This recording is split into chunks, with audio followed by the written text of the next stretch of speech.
What's up, guys? Pittsburgh Weiss Schwarz back again. We're going to do a whole meta roundup for 2019 English Weiss Schwarz. Uh, Yeehaw. Joining me today, we have Andy, Brian, Tyler, and Zach, all of who you met before. I am here. Yep. So, yeah, let's jump right into it. So, I wanted to start off with sort of all the sets that have come out in 2019. So like the Springfest season was started with Cardcaptor Sakura, No Game No Life, GGO, Bang Dream. This is Multi Live, and then Review Starlight. Review Starlight I think was only legal for like one Springfest, so it didn't really get a chance to do much. Although I think Strictly's team Pang was playing the two soul. Someone won with a But- two soul. Yeah, that yellow was deck, Pang. I That was remember. Pang, yeah. Who was playing Two Soul Review. I think GGO was the big thing everyone expected to like make a splash in that season, and They were wrong. It did did not. It did not. Multi Live didn't really do anything. It like added one card, the Cosme Bomb, to Bang Dream lists. And like Bang Dream's always like big representation at regionals because like the deck's so cheap. Then I guess we're gonna get into BCS. So singles started with Batman Ninja and the Gorilla Grodd stuff. That was That was the time. that yeah. definitely happened.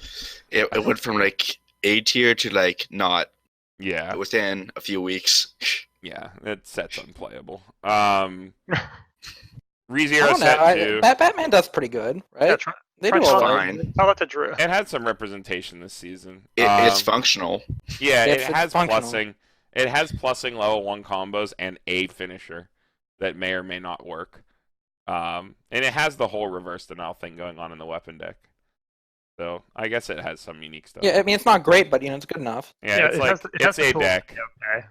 I don't know. just- I would never play it or buy it because it's just worse than other decks. ReZero set 2, that's probably the most impactful set for the season since Bunny Girl wasn't out for a long time. ReZero was already an incredibly consistent deck, and this gave it even dumber level zeros. It also added 8 book to the English meta, which I That's think the we all, Amelia Wall deck. yeah, I think we all Right. have the same opinion on that deck, and that like it's just not as good as blue yellow or blue red. hmm But it's a deck that people like, and it's a lot of play, and it has the ReZero shell, which is extremely good. So ReZero had a lot of representation this season, and for good reason. I think that set 2 helped a lot because a lot of people are buying into that as well.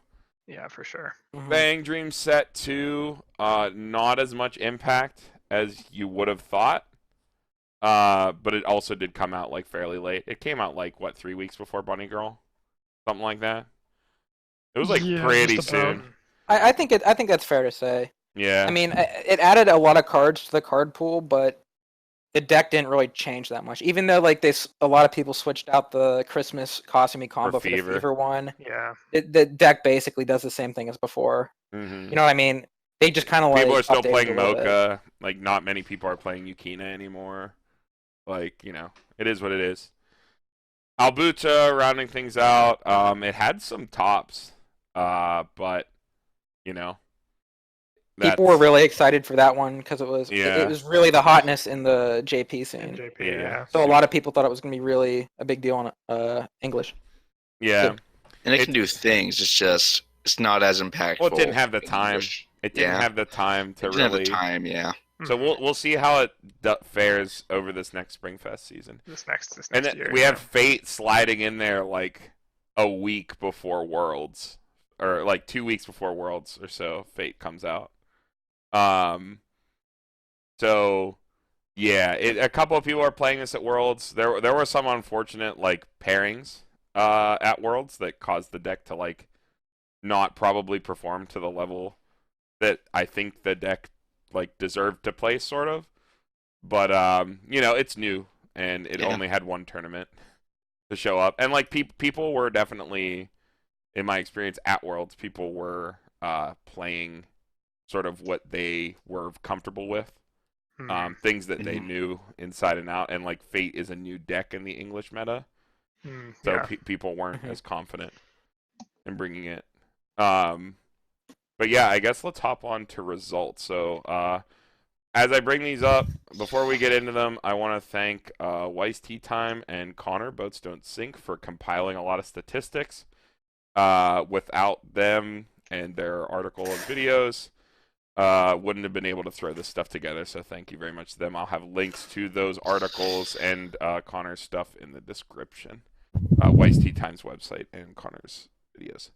But yeah, so these are all the sets for all the BCSs that topped aided in NA and Europe.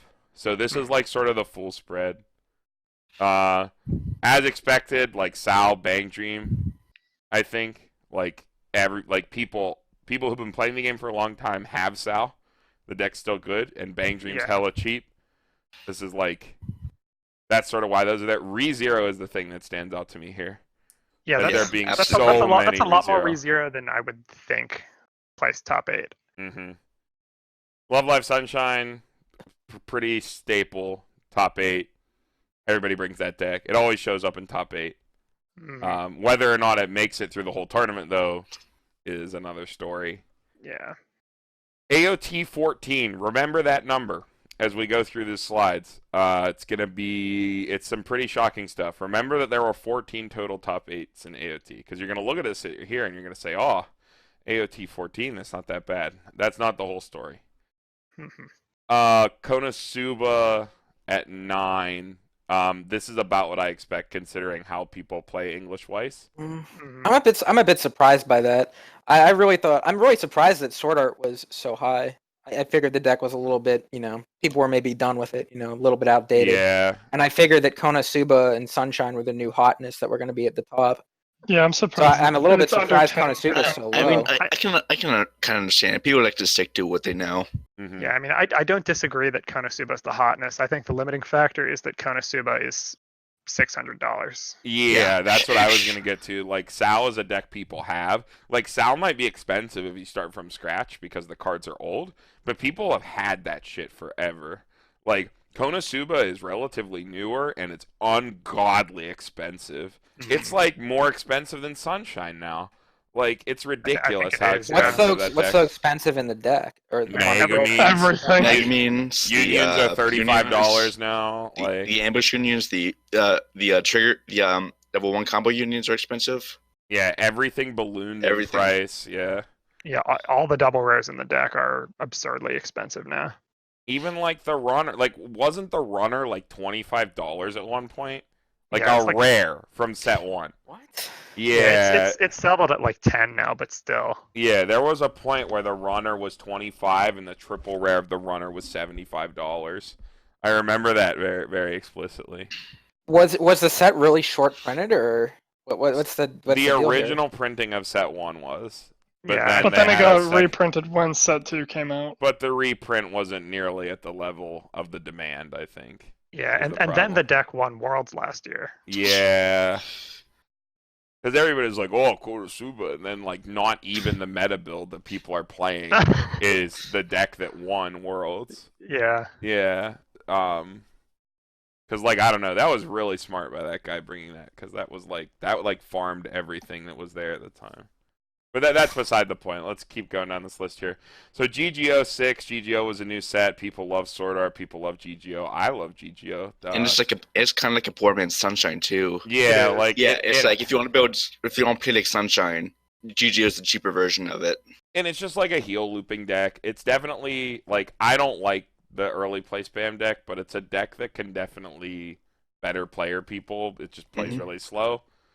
Cardcaptor Soccer at 5. Shout out to those five people. That is like That blows my mind. Cardcaptor Soccer. I love Cardcaptor Soccer. Cardcaptor's a very decent set. I don't know what your guys' issue is with it. It's better than Gun Gale in my opinion, by a significant margin. Yeah, I don't there's think just it's better than oh, Gun Gale. Oh, bad English exclusive stigma still kind of floating Yeah, around. well, the thing was the thing with Cardcaptor Soccer is you go back and look at the set now, and you start reading their cards, and it's like, huh, well, like this set seems pretty dated, but it's not unplayable. Right. Like the At, card at first, effects are at fine. first glance, the change effects and everything seem really overcosted. But when you actually play it, it's actually extremely efficient. It's more and so that The level 1 on reverse combos are good enough still. yeah, it's the biggest problem with the deck is that all the decks like sort of blow their load at 2 and can't afford to hold any stock, so they go into their last deck fairly uncompressed. That's like the general problem with the set, which is like a problem that all older sets have for the most part. So it's like it's a little bit dated, but it's definitely playable, and it reflects that here. And people I don't, just I don't love think the I don't property. think I'd agree with you on that. I think you're really underestimating it. I'm not underestimating. I said it's fine. I don't know. It's better than like Two Love Ru, and Two Love Ru has 3 tops. So I guess moving on. Yeah. Gurren Lagann, people love Gurren Lagann. Sunder kills people, or it doesn't kill people. If you're having a great day and you like don't have to like mill out your deck, you do really well because the offensively the set's fine. It like gets crazy compression with markers. Depending on what top end you're playing, you either get there or you don't. But it's like I don't know. We've definitely talked that to death. That like Gurren Lagann's big problem is it can't mill out. So it makes sense that it has like it has a representation, but because people are playing it, but not a very high one. Anything else on that? No, Gurren Lagann. I think it deserves a little more representation than it gets. It's definitely better than people give it credit for. Also, very good like marker compression deck. The marker compression is its strong suit for Yeah. sure. Yeah. Kontai at 4 really surprises me. I would think that Kontai would be in like the GGO slot, but I guess people are just bored with it because it's old, and like yeah. not as good as like something that's old but good like Sour AOT. I think the power creep's starting to hit Kontai a Yeah. little bit harder than the other sets. I don't know. They don't have a brainstorm. They have a lot of good, Yeah. really good level 0 filtering tools, Yeah. but at the higher levels, their stuff kind of falls off in comparison to the newer stuff, especially their Yeah. finisher. Bunny Girl at 3. We kind of already talked about that. It didn't really have much of a chance to Came out shine. late. Yeah. Yeah, I think it had like between 2 and 4 BCSs, mostly in Europe, to see any play, and like for 2 or 3 BCSs, 3 tops, that's like pretty good. That's It really would good. probably have ended Yeah. within this like somewhere between the 14 and 6 range, if it were like out for the whole season. I think. Yeah, that's fair. Somewhere in that range. Mhm. What is the sample size here? How many BCSs total is this representing? I don't have that information, but this is all of them. So Okay. I don't know how many are in Europe. Like I could tell you, like for NA or whatever. Right. Including Mexico. Speaking of Mexico, there's 3 Two Love Rus. I Two think that's Love where Ru. I think that's where all those were at. No. It was actually Mexico was like AOT ReZero. Funnily enough, this year Mexico's usually where we get our spice, but Two Love Ru at 3 surprised me that people are still like playing that deck. Still riding this deck, yeah. Yeah, I mean, it's like a Shimakaze into... I guess the Yami is better positioned now that Konosuba's a thing, but Konosuba has such relatively low rep. Like, how much mileage are you getting off of Yami being hexproof, really? Right. You know? Like, You could also just play AOT, yeah. Yeah. which people did. Beta Apocrypha, that set's totally fine. It's like the same as Gurren Lagann. That doesn't surprise me at all. People see like Fate Apocrypha and they go like, "Oh, like that set's bad." It's like, no, it's not. Fate Apocrypha and Gurren Lagann are like very similar power level. They just have different issues, but very similar. Batman Ninja 3 also doesn't surprise me. I do shit on the deck a lot, but it's functional and people love to meme. That totally makes sense. We're all a bunch of meme nerds. If nothing else from the Weiss Schwarz community, everybody's a meme lord. If there's nothing else Yeah. that I've learned. Just look at the next set. Yeah, the fact that there are 2 Project Diva tops is mind-boggling. Do we have the lists for those? I don't know if Bushiroad has published all the lists. They're pretty up at this point. So if you down below in the description in Weiss Tea Times article for the sets that are out, there are links to those decks. So you can check those out. They're all the official Bushi ones though, like, and they're unbelievably slow to publish that stuff. So Yeah. And then rounding it out, Persona 5 with 1. Why is no one playing this set? Yeah, I was about to say the same thing. That's Honestly, the most shocking thing on this entire thing. Why is no one playing this deck? Persona 5 is super underrated. It's like so unbelievably good. Like, I don't know. I think it's like on the same tier, or if not better than Sal in general. Like, I can say that, yeah. Like, I can see P5 is so good, and no It one is. plays it. No one plays it. It's not even like the set. The set was printed into oblivion. It's easy to get the cards. Outside of the Joker, there isn't anything unbelievably expensive in the list. Why aren't people playing it? Maybe it's because it's not an anime, you know. It's not an Yeah. anime, it's a video game. We It hate was it. an Off of a anime. game. Well, there was an anime. There was, Mhm. but that we don't talk about it. We don't talk about it. It was fine. It was To be fine. fair though, like I mean, the deck really has like all the tools it needs to succeed, and it's kind of shocking that no one plays it.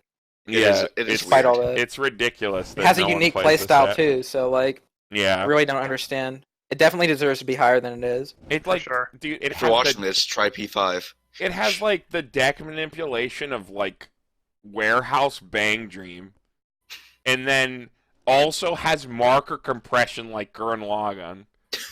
On top of that, it plays a 2/1 at level 1, which are notoriously hard to deal with in English meta. That like double pluses you, so you Yeah, only have to plus field twos, one. You only have to field one of it. Like, it has the cat bus that screws over Konosuba. Just because no one's playing it doesn't mean that's not relevant. Like, Maybe it's because of all the big standby decks, like because of Bunny Girl and all that. Maybe people were scared off of the Joker finisher. well, Bunny Girl wasn't even out until the very end of the season. Like, I guess that's true. It's just ridiculous that no one's playing this deck. And the Ryuji just bounces everything. The Ryuji's just on play bounce. Like, if you're playing Ryuji and not the on, or the some people play like the different level 1 and stuff. Honestly, Maybe it's I'm just not not on a level explosive enough. honestly, I'm thinking that people just. What do you mean forget not about it. explosive? Like, but dude, like Persona can just like swing for 40 some damage in a turn. If you set I've never. Joker. Every time I sat down against Persona 5, and I've just always felt like non-threatened by it.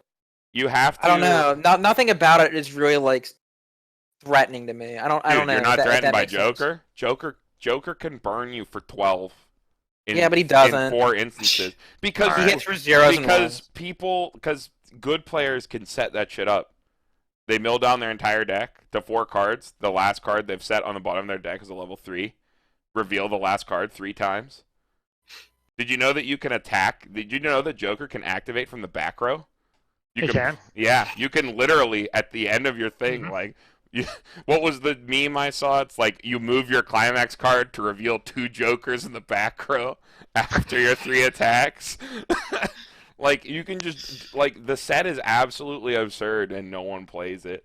It I doesn't think make any it's sense. absolute. It feels absolutely average to me. It's just like they play a pile of pretty good cards, but nothing that's like exceptional. To I the point don't- where it really makes a tournament. I don't think that A any of tournament us contender. have really experienced the actual true Persona 5 deck that's good because I don't think I have. Maybe it's not. out there and it's a very standard build, and because everyone, I think the thing is a lot of people who play P5 and like that I've seen, like even Brian, like you have P5, like your list isn't that super standard either. Like No, everyone throws in some sort of weird thing, and I think that like because P5 does have those kind of unique effects and they kind of bait you, I think that if we saw people just bring P5 with just all the cards that were good and no spice at all, the deck would just fucking body people. It's not bad against any deck in the meta. Like You know what, Carmen? I think you found the thumbnail for the video. It's just you know the Steven Crowder table that says like change my mind. It'll be like P5's a bad deck. Change my mind. And it will be my face.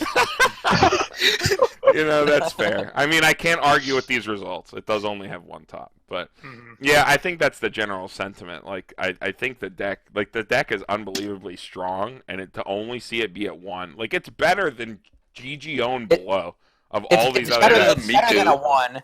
Yeah, it's better than Yeah. 1 for sure. I mean, it's better than Tulovru, so It's. I would. According to this chart, Project Diva is twice as good as Persona 5. Yikes. All right, so let's move on to top 4. So, like I said, remember 14 here. Oh, Like, I see what you mean. remember these. So let's move over. So as we can see, Attack on Titan moves from 14 top 8s to 13 top 4s. ReZero gets roughly cut in half. Sal gets cut by a fourth. Sal and Bang Dream cut all down by down to 1/4. Bang Dream or Love Live Sunshine about 1/3. Konosuba to about half. I think the top line is sort of like the relevant stats here. Whereas it looks like a lot what you said before, where Notable that that one Joker in top 8 made it to top 4. he did. yeah, but yeah, I was saying So you're not saying Pretty Bunny that Girls. Bang Dream and Sour are really overrepresented, probably because of people either had it or the cost of it. yeah, and it gets So that's why there's so immediately many top slashed. 8s, but Yeah. the deck's not any better than anything else. Yep, it immediately gets slashed to 25% of their topping representation. ReZero, I think, is what really proves itself here, where not only does it comes out this season with unbelievably high representation overall in top 8, and then continues to hold like a 50% representation in top 4. Mhm. Konosuba going 50% on average is also expected. AOT going from 14 to 13 is completely unprecedented. That's Yeah. absurdity. That's nuts. Yeah. Notably, That's Gurren very Lagann crazy. also made a 75% jump into top 4. Bunny Girl made a 100% jump into top All the 4. others made it. Yep. Yeah, all the 2 Loverus also made it. Those spice They're lords. unstoppable. Yeah, 2 Card Captor Sakuras out of the 5, 2 Cancels out of the 5, 50%. Like, these definitely don't surprise me at all, other than Attack on Titan. Attack on Titan and ReZero, I think, are the big things here to look at. Like, ReZero proving itself as an incredibly consistent set in a tournament environment, and then AOT just having the most absurd, conversion rate. If you're looking at the sets that are very close to the top, they're the ones that are probably the most consistent. Mhm. AOT and ReZero are among the most consistent, with Konosuba right behind, I would say. Yeah, it's like, And considering the sacky nature of this game, sometimes yeah. Well, you need a Konosuba, consistent set to make it maybe. the difference with Konosuba there, I'd argue, is that they can consistently get to their stock troll Fumio turn, and that either kills people or doesn't do shit. Well, I think it looks like also important to realize though is there's a lot of AOTs in the top 4 with Konosuba, and that's a pretty bad matchup for Konosuba. Yeah. That's their worst matchup probably. So Mm-hmm. they might be really good against the field, but once they get into top 4s against all the AOTs, it gets a bit harder. Yeah. Mm-hmm. I don't think this part doesn't surprise me at all, except for, like I said, AOT, ReZero, and honestly, Gurren Lagann. Bunny Girl, having 100% conversion into top 4 is pretty cool. To Loveru, that's just... I don't have a comment. I just don't have a comment there, but it is... That's some Mexico shit right there. Dude, Mexico was super standard this year. That's what I keep saying. The True Lover's spice came from us. That was our fault. We let that happen. But just imagine losing in top 8 to Project Diva. Yeah, that's gotta feel bad. Yeah. Batman Ninja sneaking in there. But yeah, let's just move on to the winners here. Next slide. Mhm. So first places, we dropped from 13 to 5, which is less than half, but still greater than anything else. So AOT, that's the big thing to remember here. Is I'm gonna click back through the slides real quick. 14 to 13 to 5. That's the highest conversion rate of any deck. I mean, there can only be one first place. There can be 4 top 4s. So. And the thing that I was hearing from a lot of people who attended a lot of these events and stuff like that is there would be maybe 3 to 5 AOTs in the entire room, and all of them would make top 8 or be in the top 16. Like that's relevant too. Like just because not many people are bringing it, who cares? Look at the look at its representation. Look at its look at its conversion rate here. It's absurd. But yeah, I don't. It's definitely a deck that the serious players really hold in high regard. Yeah. So You know like, what I mean? yeah. The good players who are going to make it really far know and understand the power level of the deck. Yeah. Have won with it in the past. Something else that I know people were saying a lot was that the people who are playing AOT are the ones who've been playing it for years and years. People who have won worlds with the deck will just keep playing it until until something changes. Yep. So none of this really surprised me. The bottom two are like, that's just sacking. The Project Evil won the whole thing. Look at that. ReZero getting 1 is the most surprising thing on this list to me. Konosuba getting 1 doesn't surprise me with how many top 8 reps it had. It had 9, and it's a deck that either gets there or it doesn't. Yeah, I guess something to note about this one Konosuba win is that in this particular top 8, there were no Attack on Titans. Yeah, there were no AOT, and the Konosubas played each other round 1 of top 8. You want to tell us about that game, Brian? You can watch our tournament report and hear all about that. Yeah, you can hear all about that in our tournament report. But yeah, so there were 2 Konosubas in top in that tournament, and they played each other round 1, which allowed the winning Konosuba player to farm the GGO on the other side of the bracket.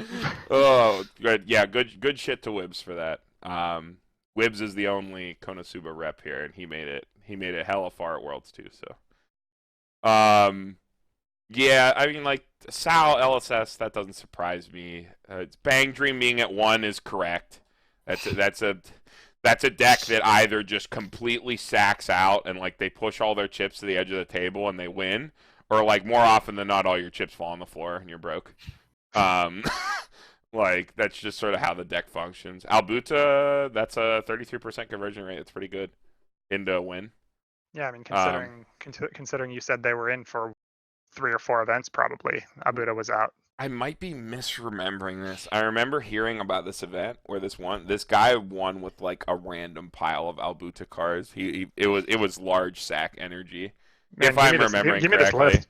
Yeah. Dougal. Yeah, Oh, Dougal. Yeah, is it 4 Dougal? Quad Dougal.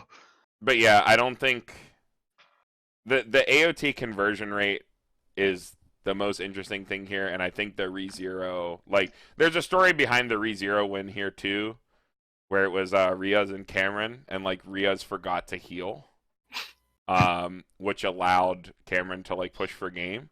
But like, I don't think that's like, you know, like there are stories behind every top here, but like first place is whatever. It's at the end of the day, it's a card game. Like the difference between top 8, top 4, and winning in a TCG is like very minimal. Yeah. At the end of the day. I was going to mention that earlier. Yeah, that's a really good point too. Making top 8 and winning the tournament are about equivalent. That's like winning one more round. Yeah, it's like at the end of the day about equivalent. I just think what's really notable here is the Attack on Titan conversion rate overall is absurd. That's complete absurdity. But yeah. All right, so let's move on to Worlds. So this is the overall World representation of what everyone brought. So like 7 AOT, 4 Sword Art, 2 LSS, 5 ReZero, 5 Konosuba, 5 Bank Dream, 3 Albuta, 1 Gurren Lagann, 1 Cardcaptor Sakura, and 3 Fate. The most surprising thing here is Fate at 3. I think that after the BCS season, expecting a buttload of AOT and then ReZero and Konosuba following it up is what you should expect. If you paid attention at all to the like topping deck lists. I'm thinking Fate's going to be really big too, especially considering how it performed in the Japanese side of things and the ban list they came out with. Yeah. I think that's going to get people turning their heads and a lot of people jumping onto Fate.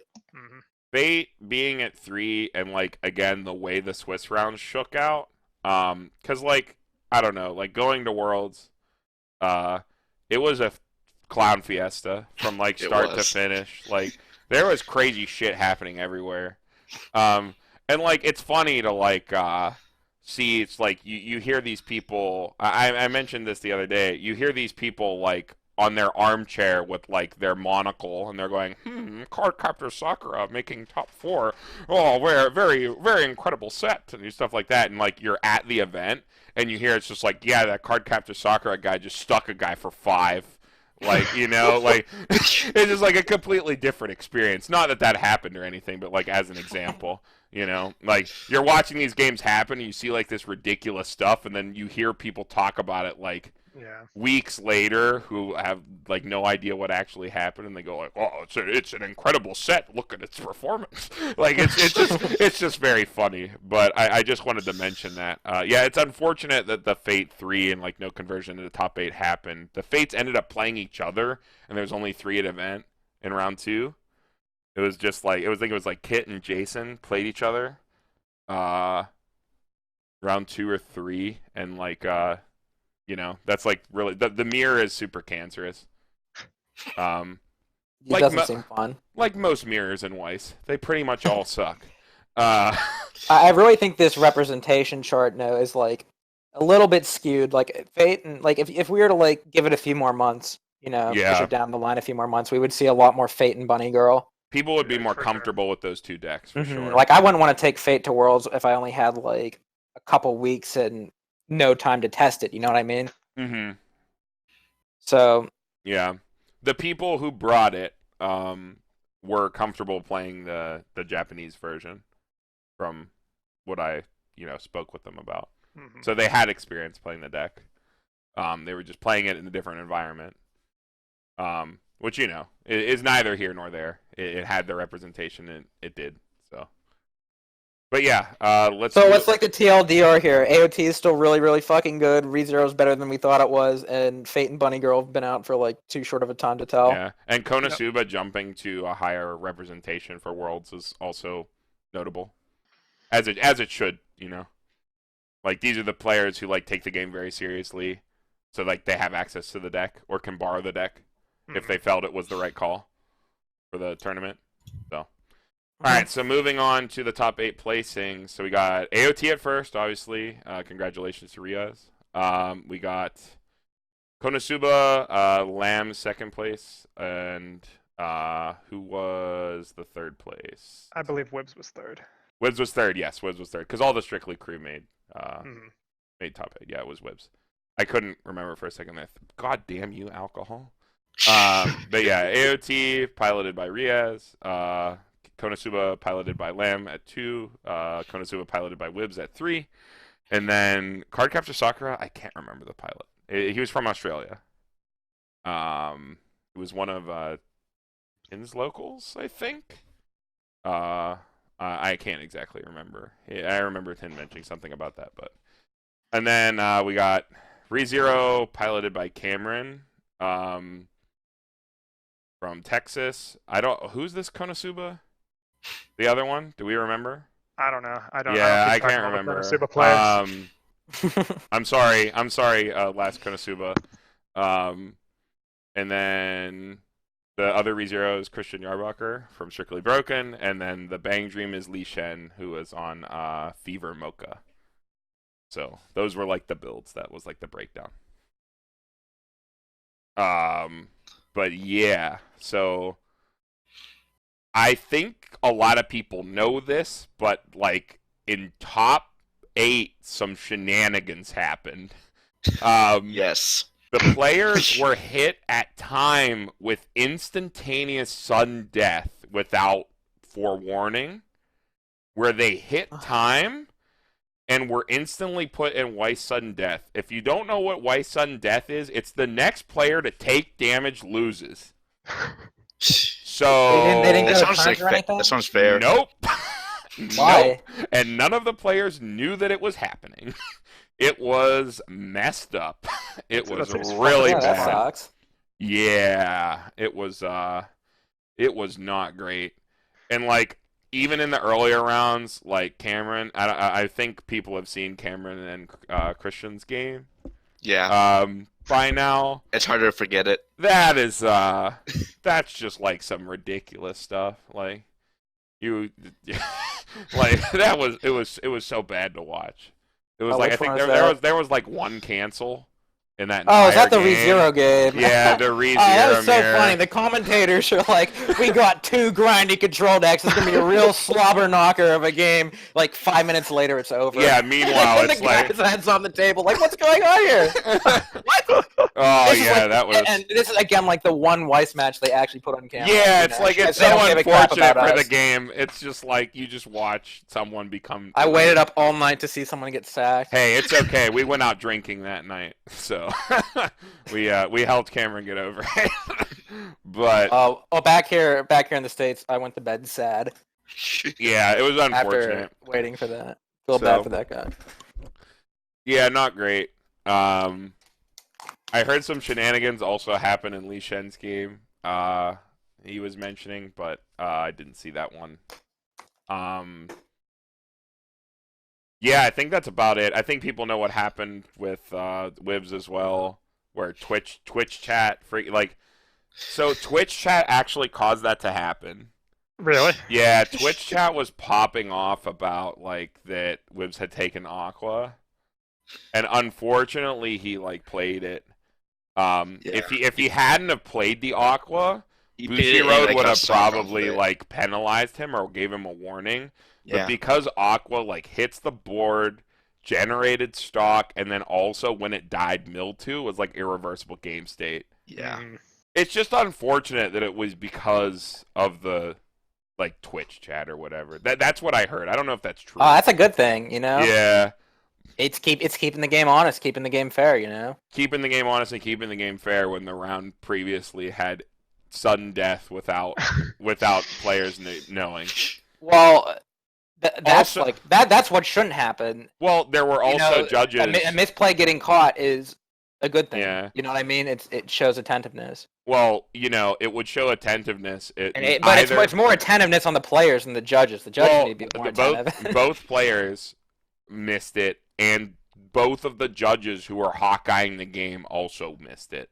That's It pretty was the bad. guy running the stream telling the judges, "Hey, the chat is popping off about this." That's what I heard. I don't know if that's true, but that's what I heard through the grapevine. So, but yeah, I mean, amazing showings by all players. This is just supporting my theory that Bushiroad just takes people off the street and puts a judge shirt on them. They're that understaffed. Like, yeah. hey, we'll pay you $10 an hour. Just come And and put that's- this shirt on and act like you know what you're doing. That's the biggest problem with Weiss is like every player in that room had a better understanding of the game and the game's rules than any of the official judges, and I say that with complete confidence. And that's at BCS Worlds, the highest level of the game. That's embarrassing. Mhm. They need to do something. Bushiroad needs to do something to improve its judge program and make it so that good players can also become official judges. Because to take your judge test, you have to travel to a regional and then not play in the regional. That's messed up. Like, that's so stupid. Like, they just don't have a good system for it because they don't care. That's just the Bushiroad way. But yeah, congratulations to all these players. Incredible performances. Congratulations to Riaz for being the repeat winner, which is awesome. How many is it one now? Like 3? I think it's 2. I think it's just 2. Okay. Yeah. But still, that's an incredible feat. So, yeah. Shout outs to him. Shout outs to all these players. Really awesome. Brian, that could have been you in top 3. If you would have just, If if you you would would've have won just that Coliseum, sided, if you would have just sided, Brian. But yeah. Shout outs again to everybody. Awesome stuff. So, all right. So moving on. So these are the sets that we have going forward. So Goblin Slayer just came out like 3 days ago. Mhm. And then we got Sword Art coming out, and then after that JoJo, and then after that Fujimi. What month is Sao? What month? February. End of February? February. And, yeah, Everything's end of like once a February. month. Yeah. Okay. So Sao is probably, unfortunately, the least impactful to the metagame. Goblin Slayer being the most. I don't think that JoJo, after putting together the slideshow, will be impactful in a power way. I think it will be super impactful in a representation way. Yeah. In that, like, it's just gonna be everywhere. It's gonna be like Bang Dream. Like, you're just gonna see it like every round. You're gonna see JoJo because people love JoJo and for good reason. We love JoJo. I mean, if that gets people into the game, I'm more than Yeah, fine. but yeah, you're gonna see a lot of JoJo. Not because of the strength of the set, whether it's good or bad. I'm not saying it's one way or the other. It could very well be a breakout set in the meta. But you're gonna see It's a just lot of super it because popular. people love it. It's gonna be super popular. It's gonna be like Sal. You're just gonna see it everywhere. I think Fujimi is going to be the opposite. I think we're going to see low representation of that because it's just what is it? random light It's just novel a bunch of random Yeah. bullshit. True. Like I don't know. Watch out for Amagi Brilliant Park deck. Yeah. there's so many people who are There like, oh, aren't I enough want to make a high cards. school DxD deck, or I want to make a Data Live deck, or I want to make this, that, or the other thing. And it's like, okay, well, there's like 3 cards in it for that, and they're like, Yeah. oh, I guess I'll build a different set. I'm pretty sure the only way to make Amaburi work is you have to mix it with Full Metal Panic. So you and Paul Clinton can get together and you can slam your 2 halves of your decks together, and then you'll have a deck. So, sounds like a plan. Does But- Full Metal Panic have a burn 5? I don't know. I think it has like 3 cards. But yeah, I do agree with Andy. It'll be like the complete inverse of JoJo, where it'll be low rep, high impact, whereas JoJo will be high impact or high rep, low impact. Alicization will be cool for people who love Sword Art to have access to new cards. So that might see a lot of representation. Like people who got into Weiss far after Sword Art became a thing that was printed. Newer players who are big fans of Sword Art, I think, will gravitate towards Alicization because it's trait locked. You don't need any of the old stuff. You just need to buy this pack, and it's gonna get more sets. There's gonna be an Alicization set too. Absolutely. Like, they're gonna make it. They're just gonna keep printing Fluctlight cards. So, and like they just reprint all the good Sal profiles as Fluctlight. So, like Just you play the can same play deck. like almost the same deck, but it's Fluctlight now. So, Yo, yeah, we heard you like interesting. Gyarados. So But we yeah, reprinted Gyarados. yeah. Well, we gave you a blonde one. But yeah, Goblin Slayer obviously is like the big new threat that everyone's afraid of. But yeah, I'm not afraid. I'm not afraid of. You Goblin will be on Slayer. Tuesday, Brian. Bring him P5 on Is that a Tuesdays, threat? just for Yeah, you. P5 beats Goblin Slayer. They do. The wall, dude. P5 beats every set. The Ryuji, So good. just bouncing everything.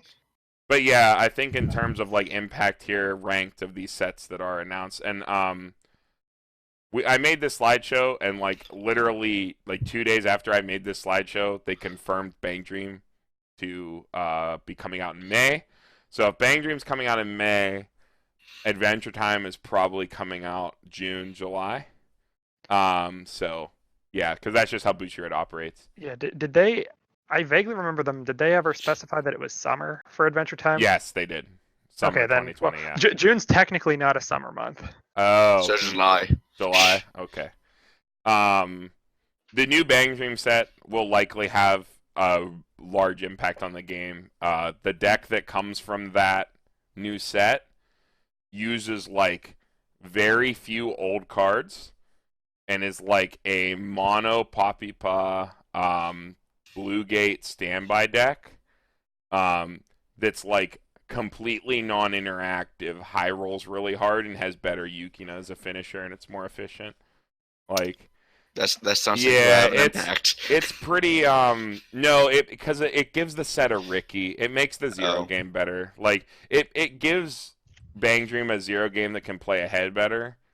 So we might see, because so many people have Bang Dream, we might see Bang Dream take like more of an actual hold when that comes out, because it becomes one defined good deck instead of just like a bunch of banned decks and 2 decks that use mixed cards. Like, you know, like Aren't they bringing the new bands too, like the boy band and Reza Sulin? Not the boy band, but Reza Swelin is coming. The trial deck, and they have cards in the booster. The layer, they have a Ricky for music. Like just for no reason. There's just a Ricky for music. Like a true Ricky, like a search Ricky. Pay one, clock yourself, search a level 1 or lower music character. Hashtag Bang Dream thing. Yeah, just Bang Dream stuff. But yeah, we'll have to see how that shakes out. I think that new Poppy Pud deck will be really strong. It just gives them like all the crazy new modern tools, like coin flips, and they have like a ditch a card, run to back row, like all this like crazy stuff at 0 that they didn't have before. So, yeah. You heard it here first. Coin flips are the crazy 2020. Coin flips are broken. Coin flips are revolutionizing quote, the game. In quote 2020. and print that. Coin flips are broken. Okay, so going forward, let's. This is what we got. So next slide here. So Adventure time. Well, Oh wait, no, I'm too far. We're not there yet. So Spoilers. 2020 restriction list. This is like the new hot discussion right now. Whether or not we should actually utilize the English restriction list in some way. These aren't like any of our exact opinions or anything. These are just examples of things I've seen people throw out, like AOT, some sort of pick list between Aaron Mikasa and the Armin back row. Konosuba, people seem to be focusing on like Seizure and Fumio. Fate, it's basically the same list as the JP one, because the 5-choose-1 was the way it really worked is that they banned the 3-3 event because no other deck can support that card. And then the Free Fresh had 2 different printings. So it was actually just a ban and a 3-choose-1, and the one card we just don't have it. And I've put those cards up there. And people are talking about like, well, if you hit these other sets, we probably also have to hit Love Live Sunshine. So I've put up all the cards from that would be targeted, which is like the original 3-choose-1, which was Mari, 2-1 Rico, and Azusa. And then Yo would be Limit 1. And I think Conan was on the original pick list, right? It was Mari, Conan, Azusa. And then yes. But now Rico is on the pick list because like standby is a big thing, and like Rico's really broken at standby. But yeah, so like, but Sunshine also is like kind of gatekept by the fact that Bushi will not bring their other support over because they don't want to have a ban list. But you know, if they start using it, that might change. So yeah, I just wanted to get your guys' thoughts on this. Whether or not this is like a thing that should be good, a thing that we need. It's fucking stupid, if you ask me. Damn. Well, You heard it you here first. love Eternal formats. That's I think personally, as of right now, I think the English meta is in a fairly healthy state. If Attack on Titan stays as on top as it's proving to be, there might need to be some adjustments, but I think it's fair. They're now. moving away from printing on reverse combos at 1. You know what I mean? It's yeah. I don't know. Like AOT. So my big thing with AOT is let's ban everything from AOT and Konosuba and Love Live Sunshine and just keep printing Bang Dream sets. Seems like a not a cool idea. I don't know. AOT having the conversion rate that does is a problem. Like we can sit here and like make all these excuses that it's not, but like its representation is absurd. It's too consistent is the problem. Like such a minimal hit. Like I do like the idea of a pick list between Mikasa and Armin. Like I think that's more than fine. I think that would be fair. You just literally just let Aaron go, which is the part of the deck that people love, and you just say, okay, you can't have the best defense and the best offense at the same time, and it be that consistent. That's just like, yeah, look at 5 cards, get your climax, and if you whiff it, okay, you can just look at like 6 cards on your turn 2. That's fine. Like, just look at a bazillion cards. They never whiff any of their stuff. The entire package is way too consistent at the end game. And like Armin being hexproof and giving hexproof, like hexproof is so stupid in Weiss. You like Him having it himself is a little bit problematic. Yeah. Like, if anything, I like the idea of Mikasa Armin pick list. I think just letting Aaron go, because like if you take away people's ability to play gear, they're gonna be so mad. That's the whole gear's identity the whole of the point. set. Yeah, it's the whole point of playing AOT is playing move gear. Well, the Krista combo gets gear too. Yeah, the Krista combo does, but the Krista combo Just the whole identity of the set though is mobility gear. You know, that's what gives the set its flavor. Just like in the show, they're swinging from like all the trees and shit and dodging attacks. That's the whole point. Like if we are gonna have ban lists in English, I think they should be extremely, extremely reserved. And if you're gonna hit Attack on Titan, the most reserved hit you can make is Mikasa Armin 2 choose 1. Like, I think that's more than fair. Because without Mikasa, they don't have a real top end. And without Armin, their top end becomes slightly less consistent and susceptible to other people's finishers. Yeah, I think that would be like a de facto Armin ban if they do choose one of the two. Yeah, no one would choose Armin. They choose Mikasa. Yeah, they would. I mean, choose, maybe they would choose Mikasa, and they would run the other Mikasa that digs instead of Armin as well. The problem there's an Aaron finisher. There's a yellow finisher, an 8-win deck. The Aaron Titan one, yeah. The thing with AOT is that, and I discussed this a lot with people in Japan, who were there for Worlds and stuff. So the big difference between like JP and English is it's not the good decks that beat AOT. It's all the trash in the middle that has shit like Kaban that just makes you unable to ping. You know? Like, not to say that, like, Komodo Friends is a trash deck. I'm just saying. No, it got like second at. Yeah, but like the random stuff, you know, in the center that has those like effects that just body Attack on Titan. Like, we just don't have those because they only bring over stuff here that's super popular and good, so that it'll sell. Because the market for English Weiss is small. All they need is like, here's the thing, like, the second they bring anti-ping into the format, AOT drops off drastically. Yeah, that's all they need to do. Just print a set with anti-ping. Just print that into Adventure Time, and you'll be good. Exactly. Like, and I'm with you, Carmen. I want to see like a more hands-off approach to banning. You know, you know. Yeah.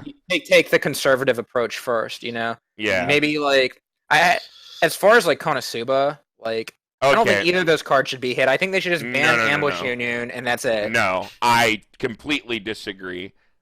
Brian, I'm sorry. Stock Troll Fumio should not exist in Weiss Schwarz. No, I mean, I don't disagree. That's why I play it. It's completely unfair. Yeah, it punishes good play too much. Like, when you have both these cards, you can no longer fill out the entire checklist against Konosuba. You can never fill out the whole checklist. It's like that shit where like people are clicking the different radio buttons, and every time they try to click the third one, it unclicks the other one. Like, that's what playing Konosuba is like. You can't play around the whole package. They hit you with it, and it either kills you or it doesn't. And after they do it, they've spent all their stock, they're unbelievably decompressed, and they die. You either get there or don't. Ambush Union, like, I used to think Ambush Union was a problem, but I've realized that without Ambush Union, no Konosuba deck works because they just don't have anything that is anywhere they have near like as a good. normal Brainstorm, right? They have Rest 2s. Rest 2. They don't have normal self-rest plussing, like Brainstorms. Hey, same with Sword Art. Yeah, like seriously, like, oh man, they have to use a normal Brainstorm. I don't. But don't Sword get has this like 4 absurdly sets. overpowered card. Konosuba only has Yeah, and they still don't have a Rust 1 Brainstorm after 4 sets. I mean, okay, if you were talking to me, you know what I want my fucking Konosuba ban list to be?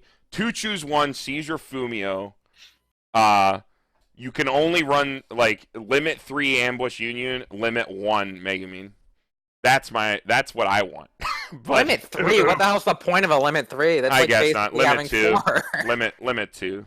Ambush Ban Union. Ambush Union. Let them have everything else. If you ban Ambush Union, the deck just doesn't work, and that shouldn't be the point of it. So you're telling me there's a problematic card that's so overpowered. It's not overpowered. That It's not the the deck worst does part of the not deck. function without it because it's so powerful. The worst part of the deck is Seizure Fumio. Like, that's the But if part the whole that should- deck dies if you just ban one card, then isn't that one card a problem? Well, the whole deck doesn't die if you ban that. They just run a normal Brainstorm. Because Stock Troll Fumio is the part that kills people. How are they getting 1 billion stock to play Stock Troll Fumio and do other stuff if they can't plus for free every single turn? I don't know. They have to, maybe hold less of their endgame pieces in their hand. I don't know. Maybe I'm shitting too hard on Konosuba. I mean, AOT is kind of the same way, right? If you ban Aaron at level 1, it's like the same thing almost happens. Yeah, I don't think we should focus on the viability of the deck drops through the floor. Maybe don't get rid of their most powerful card. Just get rid of just get rid of maybe like a little nerf, you know, a little the slap on interaction. So let's move on to Fate real quick. So is Azusa plus Refresh a broken interaction? Because I think so. That's dumb.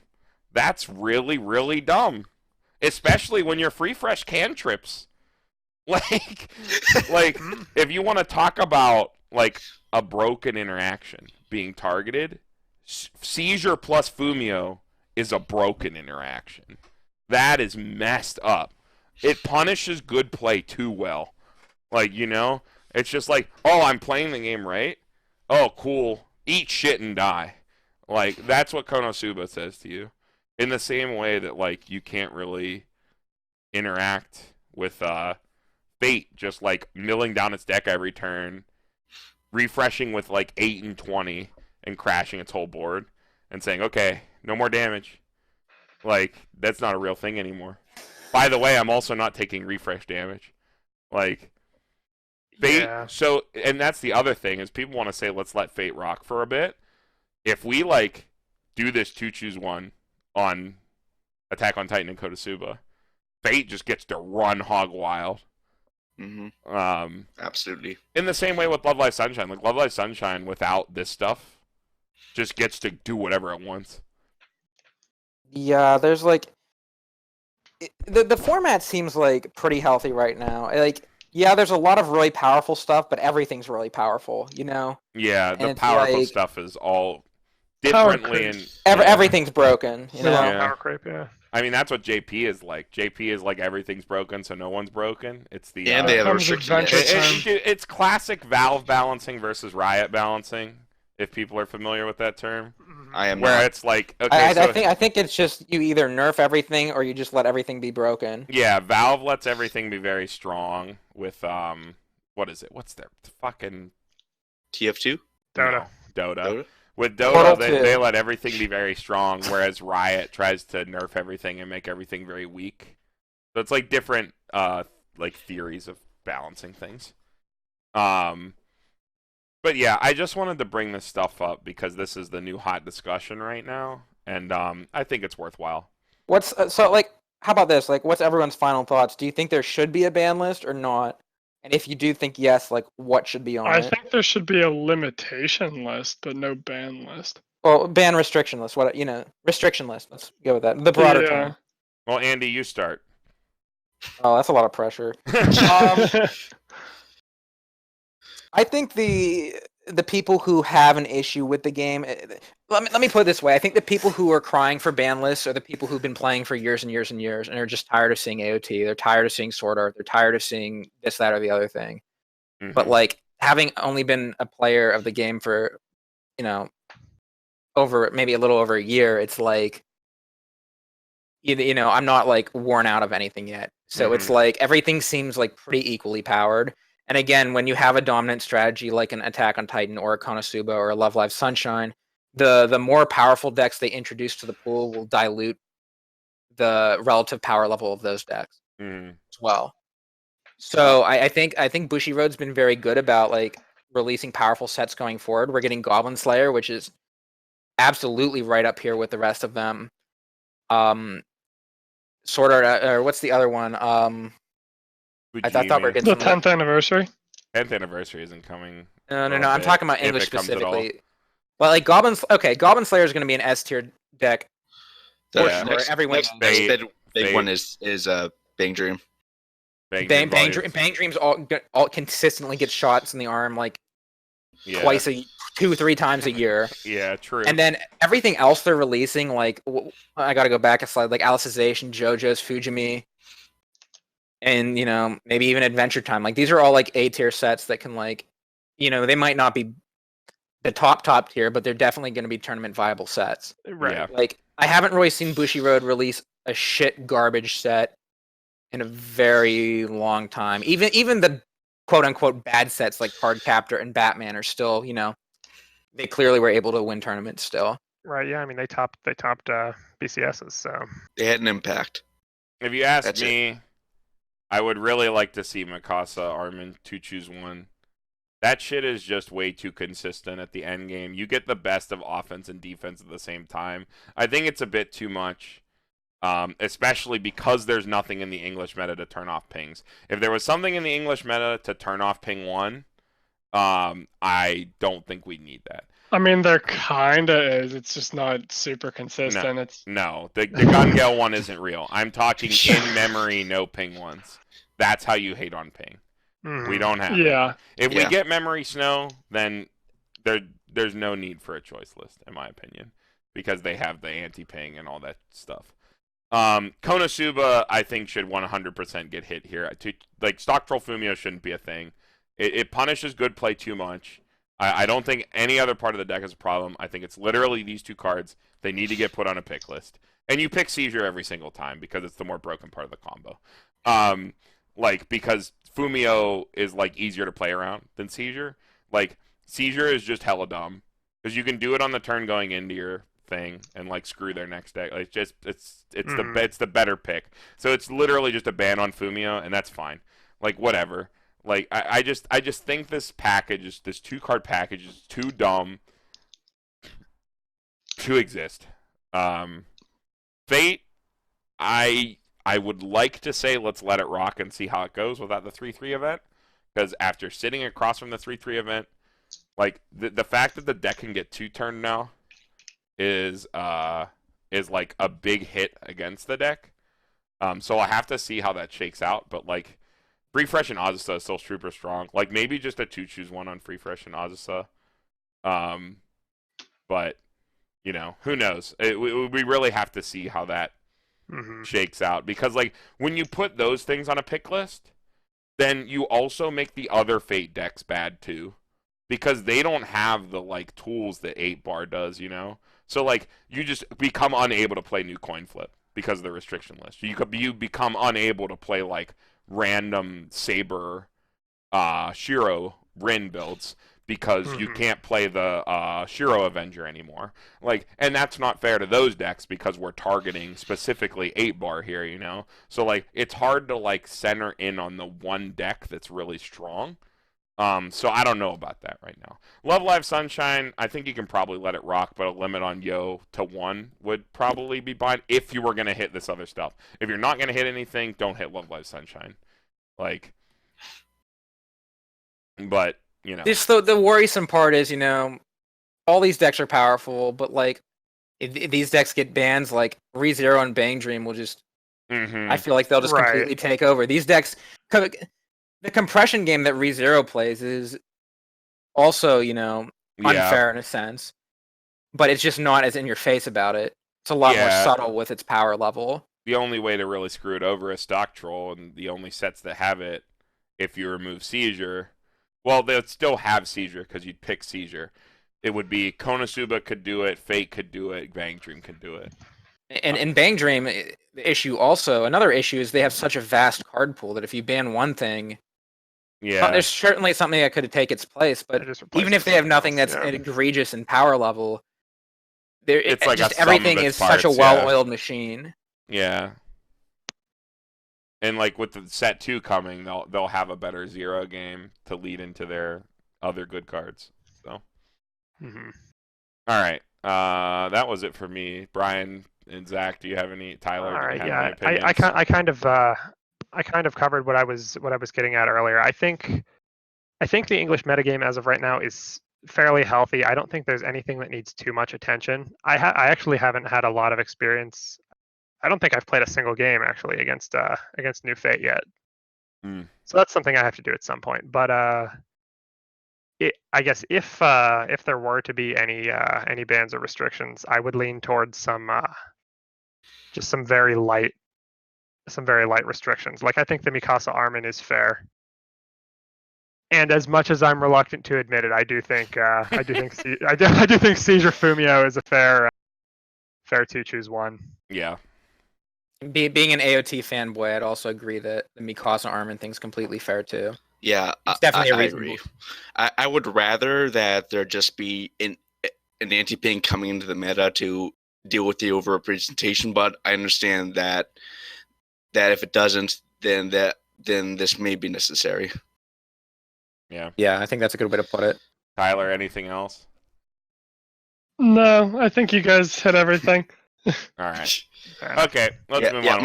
My big thing, just one final word, is I would rather things not be addressed by banner restrictions, but I would rather that in general some answers to these things be brought in new sets. Yeah, that's fair. Yeah, I think I would also agree that introducing counterplay is healthier. Yeah. Yeah. And for God's sake, if they do ban something, like, don't do what they did with Fate and JP and do a 5-choose-1. Well, don't completely gut a deck. Okay, there's absolutely nothing. None of you guys, none of you guys played against that shit. That deck deserved to be deleted. That deck deserved to have every copy of a card on that choose list burned. That deck was unbelievable. That was not. I think it should have been a 7-choose-1. We should put more cards on the list. That deck was absurd and deserved to die. Like, I'm sorry, but I completely disagree. I agree with the sentiment that a heavy-handed hit feels bad for players, but that deck was a mistake. Like, okay, well. I don't think there's anything in English that's that egregious. Exactly. Yeah. There's nothing in English that needs to be hit to that extent. Yeah, there's nothing in English that needs to be hit that bad. Because Fate without the 3/3 event is nowhere near as big of a problem. Because being unable to kill the deck, unless it's from 3-0, is a pretty big hurdle. Especially when they're playing Rider. So yeah. All right, let's move on. Let's talk about Adventure Time. Oh, Adventure Time! Here we go. What time is it? What time is it? Earlier. So, I basically wanted to throw this up there because are you guys optimistic about this? Are you guys ready to get burned I again? think that will be strong, yes. Well, the story is they fired the last guy. Yeah, and I said this earlier I think today. this new guy's going to try to do a good job. And Dean, they mentioned this. Burn One mentioned this in their most recent video when they brought up Adventure Time, and I am inclined to agree that it's like, imagine if you came into work on the first day of your job after being hired, and you're put on this project, and they sit you down in this room, and they just give you this, like, the first thing they tell you is, the last person that had this job was fired because they made a bad set. So don't fuck up. Who knows what level of, like, gross, broken stuff we're going to see in this set. Tyler and I were literally just talking about this. We both agreed that they seem pretty likely to overcompensate a little bit here. Well, and it's like, do we trust Bushiroad? No, we're just not trusting them the other way, you know? Or it's like, I don't trust them to make a set that's like a good set that's not broken. Like, you know, it'll just be completely busted. I mean, that's like everything, though. You know what I mean?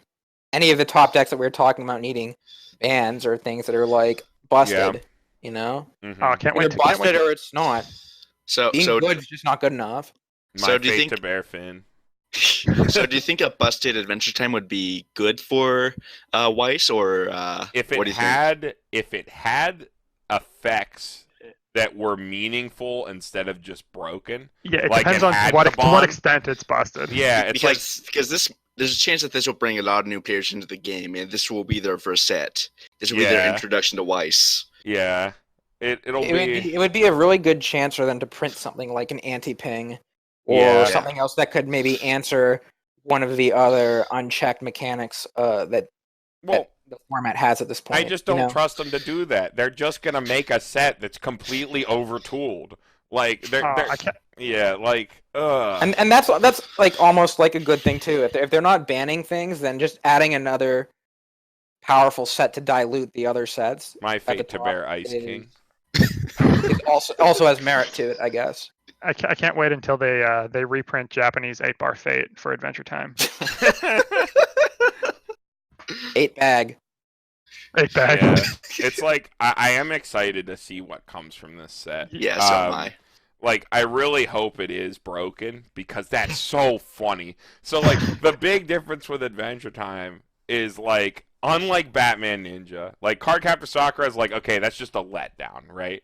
Especially because the whole fiasco happened where JP Cardcaptor Sakura came out and it was a much more flavorful set.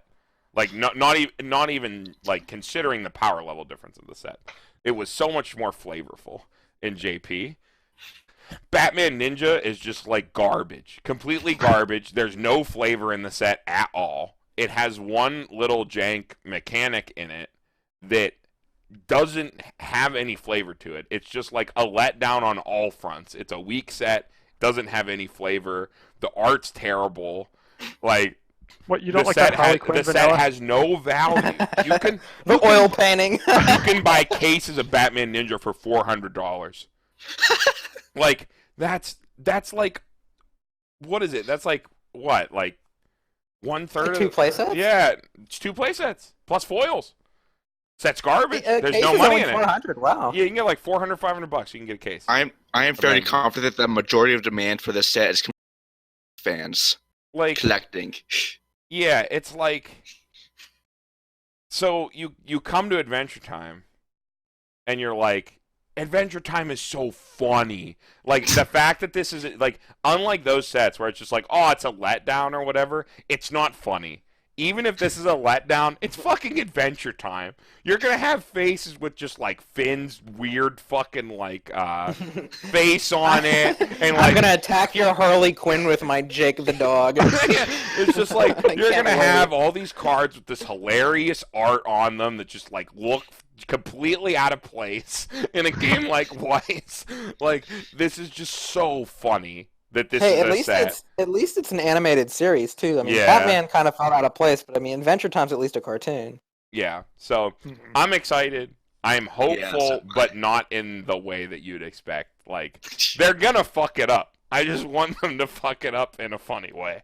Like, as long as it's entertaining, I don't care. That's where I'm at. Bushi's gonna do what they do. Mhm. All right, so let's move on to the part everyone's excited for. So this is our old tier list. I have it up on screen, and I am going to quickly pop over to Tier Maker here, where I have the list up, and we're gonna update this. So before we throw any of the new sets into it, let's rearrange what we have. Based on what we saw, I believe that leaving like AOT, Konosuba, Sunshine as they are now is Mhm. probably right. But Bang Dream needs to go to A. Yeah, I agree. Bang Dream is just nowhere near the level of any of these other sets. And in fact, I would honestly move down Sword Art as well. But I know Tyler probably wants to fight me about that. I Here's will what always fight you I about feel like that. this is gonna be like tough to do, just editing it little by little. Like, wouldn't it be easier just to rebuild it from the ground up? Well, I Would don't that think maybe be easier? I don't think Like much- what all do we think is top tier right now? What all do we think is high tier right now? What, you know what I mean? I don't think much of the list changes that much. I Yeah. think we're just reordering a bit. Cause like, I don't know, Cardcaptor Sakura probably moves up here to like probably the top of B based on results.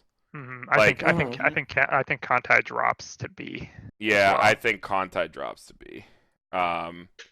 Contai probably drops to like the top of B, and it's like Cardcaptor Sakura, Gurren Lagann, and Apocrypha are all pretty much like the same.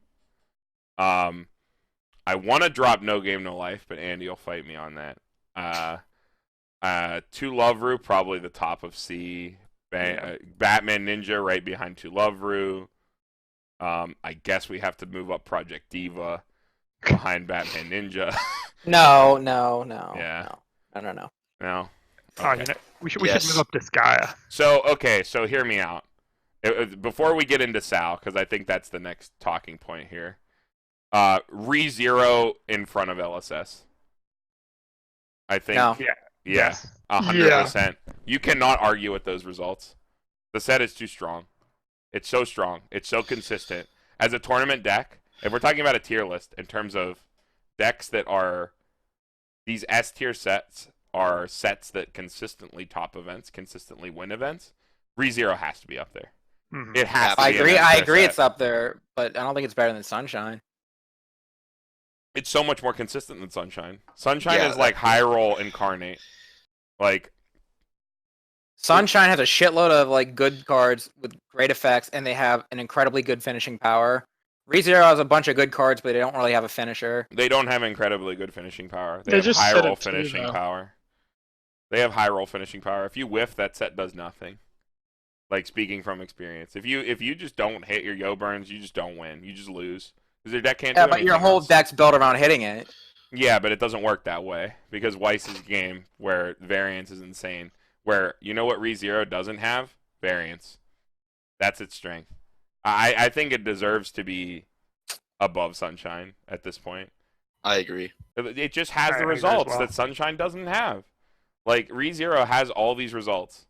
It has all this representation, and we keep saying, well, like, oh, ReZero, it doesn't have a great finisher, blah, blah, blah. It just doesn't matter. Like, I just don't think we can say that anymore. I mean, maybe games are just more decided on getting random bursts of lucky hits rather than like sticking random pockets of big damage randomly rather than going for a big finisher. Yeah, it's just like, I don't know. I think ReZero is just way too consistent. I've seen it. I've just seen it do too much and be way too successful for it not to be right behind like AOT and Konosuba. It's such a strong set. It has access to the best anti-change, the most disruptive best anti-change in the game in a meta where all people do is early play. Like, it's just so strong. It's so consistent. Its strength is consistency. And it has that in like spades. I don't know. I'm not sold on the inconsistency of Sunshine. It's an unbelievably inconsistent deck. Unbelievably inconsistent. You either high roll and kill people, or you just People stop playing around here for a reason. Yeah, it's just Yeah, I think the reason is they got yelled at because it's too broken. no. It's just I it's think unbelievably it's because frustrating. Yo It's fr- did it's not fr- it's burn really- one it's fr- too many times. That's frustrating to play. Is where I'm at with You it. can remove every single zero from your deck. You can scry as many times as you want, and you'll still hit a climax. Like that's just the kind of game Weiss is. Why do I want to play this deck where I am completely at the mercy of what's on top of my deck? And there are X cards in my deck, and I want to have a bunch of climaxes in there, and I want to not reveal a climax when I attack. It's I like, don't know. I guess I am only coming from the perception of sitting across from Sunshine and not really piloting it, but I don't know. I'm still going to stick with my guns, and I think Sunshine is still better than ReZero. I think it's just so that's one vote for no. Sunshine's just has some egregiously powerful things about it, or ReZero is just very, very consistent. So that's one vote for no. I mean, they're both good. I'm voting above. I'm voting Anybody else? above. I'm I'm voting also above. voting above. Okay, 4-1. Okay. Sorry, Andy. I mean, it's fair. It's definitely Yeah. a fair pick. You know, I think they're both good decks. Everyone else in the same vein also agrees with moving Bang Dream down to A, right? Like we're at that point now. We're past the sort of idea that it's like, oh, it's like fucking amazing. It's just like, no, their zeros are all kind of whatever. They don't have true Ricky. They don't have access to the same things people do. They surrender board all game. Andy was right. Wait, which deck? You cut out for a second. Yeah, it Bang- counts for me as well. Bang Dream. Like, Yeah. they surrender board to every single deck. Every single deck can farm them. The only builds that can't be farmed are like weird fringe decks that people aren't playing. Like, the set has the ability to always win, but it literally is just coin flipping people because they either get there or they don't. And Mocha is a card that Yukina is a card that doesn't kill people, and Mocha is a card that doesn't work. Like, Here's that's the problem. thing that makes Bang Dream good is the fact that unlike all the other decks above it, it just doesn't interact with your opponent Yeah. at all. It just does not interact. It just does its own thing every time, and that's it. It's a really fishbowl-y deck, you know. Yeah. When you fishbowl with it, it's going to be pretty much the same as in practice. And by fishbowl, I mean just like play testing. Yeah. But like look at a lot of the other like higher tier decks. You know, things above it, things like say AOT or Konosuba or ReZero. They're playing a very interactive game with the opponent, and there's dangerous tools in each set that like you want to avoid, right? Like you have to play around their level 3 Megamines or their Mhm. mobility gears, but Bang Dream just doesn't give a shit. Like I play a bunch of AOT, and it's like I have strategies to deal with stuff like Konosuba or like Love Live or Sword Art, right? But against Bang Dream, it's like, I can't really stop them from doing their thing. I kind of You just get to farm them, but you can't stop I them. I gotta do my thing, but there's nothing I can do to slow them down. You know what I mean? Yeah, all you can do is make sure they don't get their Yukina off unless they Saya you. But that requires a lot of setup that you can kind of push and keep them from doing. But outside of that, yeah, you can't really interact with them. And it's just this level of consistency, I guess. Yeah. Like there's counterplay to pretty much every other deck, but it's like Bang Dream will just do its thing, and you can't really do anything to stop them. You just got to play your game and hope you play your game better than them. Oh, Review. I guess Review's got to go down to C, right? Just top of C. Review's garbage. Yeah, it's better. It's better than 2 Love Ru, but not by much. Wait. What are we looking at right now? I thought we were just doing top tier. We are. I can't see your screen. We're moving things around. So let's just decide what's going to be in top tier first, so we can all be on the same page. Unless is there a way for us to be able to screen watch your screen so we can all I believe I can share my screen here. Go live. Because if we're going to be jumping back and forth between a bunch of different sets randomly, I kind of need to see. I went live. You can see my screen. Okay, that helps a lot. Okay, so this is where we're at right now in terms of changes. So we have AOT Konosuba ReZero, Love Live Sunshine, Sal, and S currently. A, Bang Dream P5, GGO in that order. B, Kontai, Sakura, Gurren Lagann, Apocrypha, No Game No Life. C is Review, To Love Ru, Batman. The rest is irrelevant, in my opinion. We don't have to touch it. But the list, right. Yeah. The next thing I want to do is Aprilia. Aprilia. Yeah, Aprilia needs to move up. Cries and Brandon. Yeah, Aprilia. No, it doesn't. Aprilia doesn't need to move up. Aprilia to the top of D. No, just Gaia to the top of D. Okay. No, we're here to talk about important stuff. I'm gonna remove serious shit. I'm gonna remove that Fate from the list for now because I have a nice little Sakura picture for when we get to that. When we add sets. But in terms of shifting what's up there now, does anyone have disagreements with this? I do want to bring up Sal. Big disagreements. Big disagreements. Okay, Andy, what is it? I think Gun Gale should drop to the top of C. I think it should drop 2 whole tiers to the top of C. I think the deck's not very good. It has big representation, but I don't think it's good. I think maybe if I could walk into a tournament and everyone in the room was playing Gun Gale, I'd be so fucking happy. Yeah, it is a kind of do-nothing deck. It may be a do-nothing deck, but I think it's still pretty consistent and it does what it needs to do. Yeah, it's better. It's better than all these decks in B, I think. I don't think so. I think every single deck in B is better than Gun Gale. I think the only thing that could actually match up with it is Gurren Lagann. It is a consistent deck. It's an 8-gate deck. It can't not be consistent. It's consistently mediocre. Yeah, and consistently it's consistent. Mediocre. I consider C to be the mid fringe tier, and I think Gun Gale's a pretty fringe deck. I don't think it really does anything impressive. Yeah, maybe.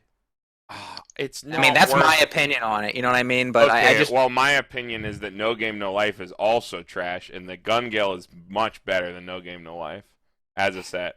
I would play Gun Gale. I think No Game No Life's. I think they're both C tier sets. Yeah, I would play Gun Gale 10 times over No Game No Life, and if we're talking about moving it to C, I think Gun Gale should be the bottom of B, and No Game No Life should start C. I think it should look like that. It is definitely better than No Game No Life as a set. It has an on attack plus on a bomb. It's pretty well positioned. I'm too biased on that. I really can't answer that question fairly. But I think that this is looking a bit more like where it should be. I think Gun Gale and No Game No Life are kind of fringe sort of sets that aren't as good as the stuff above them, but they're still more competent than the stuff below. Yeah, I guess that's fair. To be honest, I'd consider No Game in the same tier as Gun Gale. It's hard to say which is better, but well, let's put it to a vote then. I don't know. Do we swap these around, or do we leave them as I think Gun Gale should be a little higher. You think so too? Yeah. I think it should be a little higher. I was thinking like between Cardcaptor and Contai. Yeah, Yeah, I think like that that a makes lot, sense. actually. I think Contai should be way lower too. I think I think the whole B tier needs rearranged. I think Gurren Lagann and Cardcaptor are near the top of it. I think Contai and Gun Gale are near the bottom, and I think Apocrypha is like the middle ground. I'm down with that. What do you wanna Yeah, do? I'm not Sure. opposed to dropping Got it. Contai. Yeah, just drop Conte down. I think It's just Gun Contai really Gale's doesn't better really get than results. Contai. It just doesn't do anything. Like, on paper, the deck is strong, and it just Its doesn't zero, do its shit. zero game is absurdly good, but Yeah. as times have changed and as the game has advanced, the level 1 combo, like one of the reasons that drew me to the deck in the first place and made me want to build it was the fact that, whoa, I get an on attack plus that walls up at 9k. Let's Goblin Slayer does that like for free. let me just clean up You the know. C tier here. I think this is more than fair. I we're agree. Just gonna do that. Just gonna move those around there. Well, no, we'll do this. I think Madoka's top of D tier. If It's any, the only deck out of all those that's like, actually, and maybe Love Live too. Nisekoi is better than all of these, actually. Disgaea. Isekoi, Love Live, and Madoka are functional decks. I think this looks a little better, right? I think Madoka should be under Love Live. Under level. I'm fine with that. I don't really have a opinion here. I'm just wanting Both Prilia. we just had an both, inflated C tier for no yeah. reason. Like, Both Prilia and Project Diva are both really sacky, but can yeah. still be really powerful if they get there. And then the things below them are just kind of like you Soul Rush or Yeah, honestly, like, this guy should probably end D tier, and this should just Yeah. start the F tier. And, like, I think we should just leave F tier unordered. Like, these are completely unplayable sets, like, at the bottom. Wow, hating on Monogatari. Anyway, back to important stuff. I just wanted to, like, we had a giant inflated C tier there, so I wanted to fix it. Sword Art. move it down to the top of it. Move it down to the I top agree. of A. I think top of A is fair. Yeah. Or below Tyler- Bang Dream. I don't know. which Tyler, one's better you're or an not. idiot. Your response? I mean, I've been playing Bad Set recently, so I don't have an opinion on Sword Art. Okay, yeah, I just think it's time to finally admit that Sword Art is not as good as what is the top level now. So here's an evidence-based approach. Looking at the BCS tops data, the Bang Dream and Sword Art data are almost identical. Yeah, So- it's so like Bang Dream- literally the exact same. If Bang Dream is A tier, Sword Art is also A tier. Was there any Sword Art at Worlds? Can you check? I'm on this screen, so I I don't can't. know. right now. Yeah, It was Gun Gale, Four. right? There are 4. 4 at Worlds. Okay, Yeah, Yeah. and there were like 5 Bang Dream. 5 Bang Dream. Yeah. Okay, so literally basically the same. I think Do it's you guys better. do you guys all think that Sword Art's better than Bang Dream? Yeah, I would say By, so. by I a was hair, gonna yeah. say, yeah. I would honestly say that P5 is better than both these decks. I But agree. it doesn't I have disagree. it doesn't have the results, so I'm willing to leave it where it is. Mhm. I think Like- Persona can probably be better than Sword Art, and then it goes. I think the A tier as of right now would go Persona, Sword Art, Bang Dream. That's where I would be at, but Persona doesn't have the results, and we're trying to update based on results right now.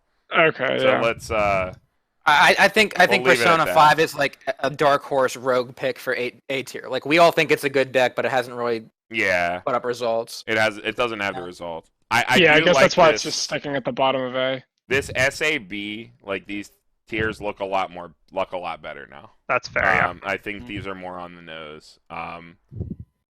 I don't really want to get into these bad sets again. Yeah. If honestly, like Excel World should be at the top of C. But you know, it just doesn't. Excel World is really good. I think it should be just- probably at top of C. honestly, if we're talking about results, it should be to Loveru, Batman Ninja, then the sets that we think are good.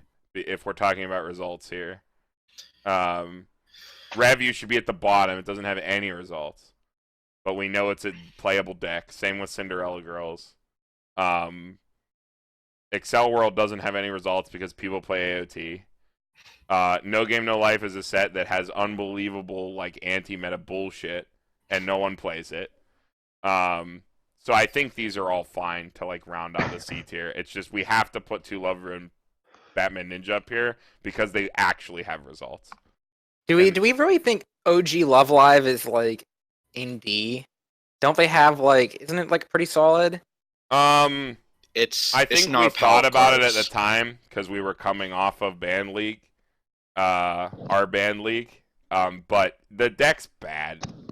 Like I Yeah. went back and looked at it again. It's bad. There's like 3 good cards. They have the Fumio. They have a stock swap. They have the self-tap Brainstorm, and they have the stock swap stuff. Like that's it. Yeah. They don't have anything else. That's playable. Give anniversary set, please. Yeah, Yeah, please. honestly. I'm begging you. I think we can like start moving to the newer stuff. Yeah, like, yeah, I I'm think really this- I'm really comfortable with this. I think this my looks a lot only better. thing is like maybe Gurren Lagann is like borderline A. I think, but I think it probably I think belongs it has- to B still. I think it has too many self-mill problems to be Yeah, here. that's Yeah. exactly the deck. I think that's the big thing that's separating these sets between S and A tier. The deck manipulation from A and up is completely different from B and below. But I think the B GTO is tier, really good stuff, but the B tiers it are is all not really good. like reasonable to bring to a tournament too. I All think, you know. Yeah, but I Yeah. agree. I agree with Andy. Let's move on. Let's start with an Yeah. easy one. Fate. Where do we put Sakura in the S tier? In the S tier, I haven't played against this deck yet, so I don't know. I also haven't played against Based on it, so my experience against the deck, I have, but I was sacking. based on my experience playing against the deck and now with the deck, in the format, I think it's probably only slightly better than ReZero. That sounds reasonable. Like That's only fair. very, very slightly. Like there is a definite gap between Konosuba and everything below it. It's not a Yeah. very large one, but there is one. And I think Fate is like on par with ReZero. It just has a very different strategy. I think both try to do a similar thing. I think they both try to take the game along and have a defensive compression oriented late Well, game. and the big And I thing think with Fate probably does a better job because they have the what's the broken thing you said? Akatsuki and Free Fresh. Kotsky and Free Fire. Like the big thing with Fate that ReZero doesn't have is the clock encore. The Yeah. Shira Avenger's just broken. I think that's what puts it over ReZero. The clock on course but good. it's And I not think by the bar much. the bar filter's really, really good too. Yeah, At mitigating one of the biggest problems with bar when you're playing a compression style deck. yeah. Bar filter is really, really good because you can just grab any card. So if you like clock a bar with a bar filter, you can grab the bar out with another. But bar without the filter. bar filter, I feel like the deck would not be nearly as consistent. I think Mhm. you would be trying to play this compression strategy and you'd trigger all your bars. Yeah, and you you're just fucked. get screwed. Which But which because can they have still that bar happen. filter. That can still happen for sure. But yeah, if anybody does anybody have any problems with this placement? I think this is Nope. pretty. Yeah, this I'm I in think no this position to one's pretty disagree. easy. That's exactly where I'd put it too. So let's do one that's a little harder. Fujimi Fantasia Bunko. Where does this go? I have no I idea have what no the set idea. I does. don't know what the set does. This set plays 8 standby. It has an 11-5-2-2 that comes to the front row at 1, I believe. What? Yeah, they have the biggest standby target that exists. They don't even run a finisher. They run a 3/4 counter that says the card across from it gets -3 soul or something like that, or -2 soul maybe. So they have like a money counter. They have an overcosted money counter, and then they just play a standby. And yeah, that's it. Like- If the set has other reasonable tools, They consistently do it. See, that's the thing. So like, not only are they running 8 standby, they have this crazy 0 card that like pulls a bunch of cards out at the beginning of climax phase so that you can like throw your targets in grave before you resolve your standby. And then your standby goes off. Like they have crazy consistency tools to ensure that they're like always putting out that 2/2 that's 11-5 on turn 1. Like the second they hit level 1, they're always putting it out. Like it's yeah. Are any of us besides Carmen familiar with Fujimi? Because I have no idea. me No. neither. I'm not. No. I think what we should do then is take Fujimi off the list and put everything else on first, and then just let Carmen place that one at the end, because Okay, he's the only one who knows what it does. fine. I That's fine. think most of us can talk on Goblin Slayer and Bunny Yeah. Girl, and maybe a few of us could talk on Sword Art. Yeah, let's I think Bunny Girl and Goblin Slayer are ones that we all know. Yeah. Where Yeah. do we want to put Albuta? S. Bad set in F. S. S. I don't think I- it's I- an S tier set. I think bottom of S tier. for I think Albuta. I Bottom think of it's S. better Bottom than of S or Sunshine. top of A? Yeah, I think below ReZero, above Sunshine. I couldn't I say top of disagree A. more. I think it's top of A. I don't I think think bottom of A. You think so? I would honestly say it's Or Oof, you guys are either so bottom mean. either bottom of A or above P5. I think top That's of what I A would is say. fair. I do like above P5. I like- think just Yeah, bottom that's of fine. S if you guys won't put it above Sunshine. I honestly think the deck is not that great. I think that it is It's a deck. good, but it's not S tier. It's a deck that you can better player someone with, but and its only strength. And I know you love this set, Tyler, but it's It treats me so well. its only strength compared to other decks that play standby is that it high rolls harder than them because it has better targets. If you don't high roll, your deck does nothing but play vanillas and doesn't even compress that well. Doesn't have good filter I don't think tools. the compared to something like No Game No Life standby deck, right? Which low rolls better than any other standby deck because it can very consistently trigger it, right? Yeah. And we were talking about this earlier, Carmen, and Bunny Girl's kind of like the antithesis to that, where it randomly sacks into standby better than anything else by a large margin, Because it doesn't but have you top really deck or don't have any filter tools. control over it. Like, you don't have top deck filter tools in that set. You have a top check look at 2, and you have an on death Rize. You don't have any way to consistently manipulate and move cards from the top of your deck outside of brainstorming. Any set can brainstorm. Like, I don't think Albuta is good at triggering standby. However, when it does sack into triggering standby, it has the best fucking targets on the sun. Like like it has the best fucking targets ever. Like the Koga is a really good card. Like the good cards in Albuta I can like pick out on one hand. It's like Kaide, level 1, the standby climax, Koga, 3/2 back row, and Futaba. Like that's 4 cards that I can name as good notable cards. And I guess Kaide early play because she plays for 1 of heals. That's pretty important to their strategy. But at the end of the day, all you're doing in that deck, if you don't just like randomly trigger standby, because your deck doesn't compress that well, you don't have good like compression tools compared to other decks, you're just playing vanillas and healing. And that's not good enough. I also don't think Futaba is like good enough to rely on as your soul. Like your top end being based around Futaba, I just don't like. It's incredibly good against I bad think Futaba players. is very average. Futaba is Because incredibly good against bad players. That's all Everybody's it is. playing Albuta wrong. Shut up, Dougal. It's Got him. like Futaba is a card that's really incredible against bad players that don't know how to deck build for a meta. That's all it is. I think when the metagame is predicated around AOT and Konosuba, I don't like Futaba. I don't even think Futaba's like fantastic. I think she's just a good add-on to finishing. Okay, well, Well, let's you hear also think- hear your argument. You also really think like Maya's good. Albuta, right? What'd you say?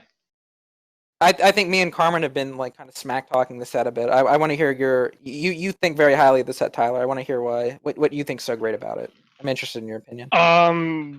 Well, first off, it just treats me extremely well. Like, I've never lost to an English deck with it.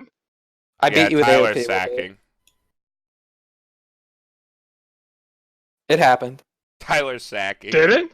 Yeah, what was the first night you played it? Tyler, I guess you didn't have Tyler, it built this completely deck by treats then, me but you know. extremely Oh, well. well, I've never well, lost. No, well, that I was just the very don't first remember night. them. That was when you were at my house. Well, there's that. I think it has pretty good finishing power because if you build enough stock before endgame, which Carmen will be mad at me because I really like the my finisher. I hate the My Finisher so much. It's such a I bad think card. I think the best finisher is 1 or 2 Mai's and Futaba. The best finisher is Notica. Notica is False. Notica is the right finisher. What's in that deck. the one you like's the bunny girl one, right? What's that? Right? Mai, What's that that's one do? Mai. The Yeah, it's three on soul. play, mill the top 2, burn for how many level 2s or 3s you had. It's the 3 soul one. Mhm. Yeah. It's It's bunny girl, right? yes. Yeah. Okay. I Well, don't so how about this, like, to help direct Tyler? I feel like you're just kind of like, you like the deck, but maybe don't know why. Maybe. I'm not the greatest at explaining things. How about this? Like, what do you think it does better than like the rest of the sets in A? Like, what do you think makes it better than Sword Art and Bang Dream? And you were saying maybe even higher than Sunshine. Like, what do you think makes Bunny Girl deserve to be above consistency. these? Like I don't every think game it's I play with consistent. it, I consistently get exactly what I need. I don't think it's consistent. I literally think you're just getting pretty lucky. Because, like, when I play that deck, and we play literally the same build, like, minus the top end, it's the same climax, you can get into these situations where because the deck does not have the same level of What's filtering, not consistent to you then? literally sacking standby the same level of times that you do. When I play against You don't you, need Tyler, standby to you win the like- game like now. yes, you do. You need- don't. Yes, you I've do. won many games without even playing standby. I would argue that you only need to hard play standby at level 1 with the Kaide combo. You don't just need 1 standby to get a 2/2 Koga out with the Kaide, and that's it. I disagree. Brian, you play this deck too, right? Not that build. Have you played anything but the Dougal build? I have, yeah. I play with the Mai top end, but I use the Koga level 1 instead of the Kaide with the off Is the book. that the blue one? The blue one, yeah, the bounce one. back. Aaron Jr. But it's like a serious build. It's not Dougal. It is a serious build, yes. Okay. Well, what are your thoughts? Well, having played against Tyler's build a lot, like I said, I would argue that you don't even need to sack into triggering standby to make the deck work. I think you just need to draw into it and get your level 1 combo off, even if you only reverse 1 time to maintain your hand size and get one of the Koga 2/2s out. After that, if you manage to sack into standby and sack a Futaba onto the board at level 2, then you're winning even harder Who than would you put deserve Futaba to. onto the board at level 2? Hmm? You put Koga on the board at level 2. That's a win con. Putting Koga on the board at level 2 as Albuta is literally winning. Yeah, the game. the back row Koga. Yeah, the back row Koga. Like, I don't know. I feel like that deck, when you don't sack standby on last attack, which always seems to happen when I play against Albuta, they always trigger standby on last attack, and I'm like, damn, what a good player. Like, they could just pay that out with a brainstorm. Bad set. Like, bad set. It's just like, I get it. I'm not denying that the set is strong. I'm saying that it is notably worse on paper than Sal and Bang Dream, but like I am acknowledging the fact that it is a set that you can use to better player people. The cards are good enough. I'm saying that when I'm looking at a set and I'm saying this set's broken, this set's incredibly good, one of the key things I look at is like filtering power and deck manipulation. Albuta has none of that. None of that. None of that at all. You have an On Death Rize and like a drop search that mills to. That's it. Okay, so looking at it from that angle, the sack argument makes significantly more sense. Yeah, it's just like you just don't have the tools to actually influence your own luck. You're literally at the mercy of your next deck, and you don't have tools like you don't have things like Twin Drive. You don't have things like things that can like pay out climaxes and stuff on attack. You're just literally at the mercy of your deck and what you trigger on attack for your compression. Yeah, just don't be bad. Yeah, don't be bad, I guess. Like I feel like a good summary of that, a good synopsis of that might be the Bunny Girl has some very powerful individual cards, but not a lot of ways to, but low filtering power. I mean, no Powerful cards, but low filtering power, maybe. No set with Yes. Kaide That's printed fair. in it. No set with that combo printed in it can be lower than A tier. Agreed. It's not possible. Absolutely. Like, You could argue me up to the top of A with it, but I wouldn't go. yeah, It doesn't break into S for me. yeah, everything it in doesn't break into S S for me either. does something absolutely disgusting, and Bunny Girl doesn't do anything disgusting. It's just pretty good. Oof. Sorry, Tyler. So It's fine. I'll concede top of A. We can put it top of A. I top- guess that's fine. That's I a think good top of A is compromise. fine. Yeah. Okay. I, yeah, I guess. you, I guess the. Go ahead, Carmen. no, I was gonna say you've convinced me. Like it can be top of A. Yeah, I was just going to say, looking back at the data one more time, 3 Albuta made top 8. All 3 of those Albuta made top 4, and one of them won the whole event. So there's definitely a performance factor behind it, and all of the Albuta that I've seen locally here too has performed extremely well. So there definitely is. It definitely has factors going for it. Yeah, I can't knock that either. When I play my build, I do really well. I don't think I've ever done worse than like 3-1 with the deck when I played it. Like it is a deck you can better player people with. That's like the thing that I keep coming back to. Is like the deck has the tools to like beat people like no matter what, but it's like I'm struggling to say it. It's like if you're in those situations where you don't have that one card you need, like it's the deck where I always have to death grip a single drop searcher. Like if you look at my hand at any point when I'm playing a game with that deck, I death grip a Shoko drop searcher because I know I don't have any other way to get the cards that I need, and I can never access my grave unless I trigger gate. Right. Like that stuff feels really bad when you're used to like having unlimited access, with these other sets. But yeah, that's my last thoughts on it. Does anyone have anything else about Bunny Girl? I think that's fair. I'm interested to see how it does in this upcoming season. Yeah. It's definitely one of the sets with the most potential, and that because it's done pretty well so far, like in terms of results, and has only been around for a short time. So I think there's a lot of potential going forward for it. Yeah, It's definitely something to watch out for. So people will be playing it. So as we move forward, let's do an easier one. Where do we put Goblin Slayer? Where in S? Yeah. Like where in S? where in S? I does like where Goblin Carmen Slayer put go? it. What? I like under right Konosuba. I was honestly gonna say I would put Yeah. it here. Either before or Like, after before Konosuba. or after Konosuba. I think it's better than Fate in terms of consistency. I know that like I was watching some videos. I think Connor put it at like the top of his A tier, Ew. which is What? like, I mean, he's being very conservative, and I agree. Like we don't know how things are gonna shake out. Like I actually think AOT just bodies Goblin Slayer. If they're not like until they get to like Priestess turn, if they're playing Priestess. If they're playing Priestess, like you turn off the big swing of Mikasa, because like if they wind it, it doesn't matter, it still went off. But if they're not playing Priestess, I think AOT bodies the other builds of the deck. Like 8 gate and stamp like any of the shot builds. Like I'm not even thinking about that. I'm only talking about red blue right now. Like 8 gate and gate standby get bodied by AOT. I don't even think it's close. Like, I was thinking about it, and it's just like, Goblin Slayer gets fucking farmed. They can't back up over Aaron. Aaron will just repeatedly, even without Climax, body them over and over and over again, which is the same thing that AOT does to Konosuba. So, like, but is Goblin Slayer better than Konosuba? I don't know if it is either. Like, it's somewhere above or below Konosuba for me. I think it's better than Fate.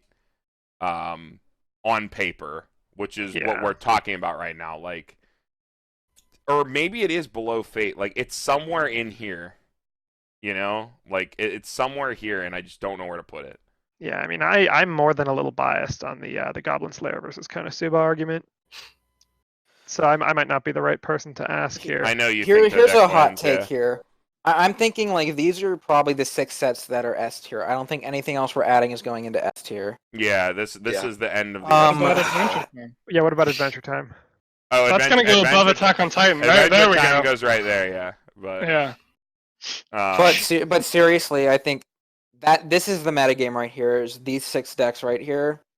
And I think looking at this metagame, I think Konosuba actually could be the top spot. I think Konosuba beats it. I don't know. We haven't seen this whole format unfold before us yet. It's still based on assumptions at this point. But Konosuba is very good against wall decks, and that's what Goblin Slayer and Fate 8 Bar and ReZero and Sunshine to an extent are trying to do. Konosuba seems like it has a very nice matchup spread against every deck in the format except AOT. Mm-hmm. And that makes me feel like Konosuba is the best deck, and AOT is the second best deck because it beats the best deck. And Goblin Slayer is like the next one. I think we had that same discussion in our original video, or something similar to it. I think the format's changed a lot since then. ReZero's got its more sets, and Goblin Slayer, and Fate, and Albuda, which is another big standby deck. Yeah, I was just coming at it from this angle. AOT has to be number 1 because when you build a deck and sit down, you have to think about AOT. Like, I don't think about Konosuba that much. Unless, like, I'm thinking... If I was playing a walling deck like ReZero or Fate, I would.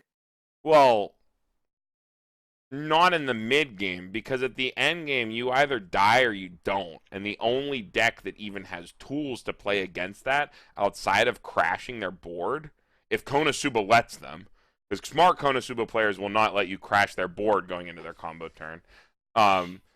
If they even let you do that, the only deck that has tools to play against Konosuba's combo turn is AOT, like with Armin. In terms of denying like the burn part of the combo, no one can play against Seizure Fumio. No one can. That's you can't play around every part of their end game. You can't. So like no one can play around that. But AOT is the only set that not only is every other deck building around, but also the only deck that has tools to like directly hate on Konosuba.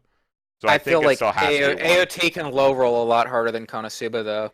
Konosuba, like all you have Konosuba Ambush does is Union. low It's roll. literally impossible. You could train a monkey to play that deck. Just get Ambush Union on the field, then attack 3 times a turn. Like that's the floor.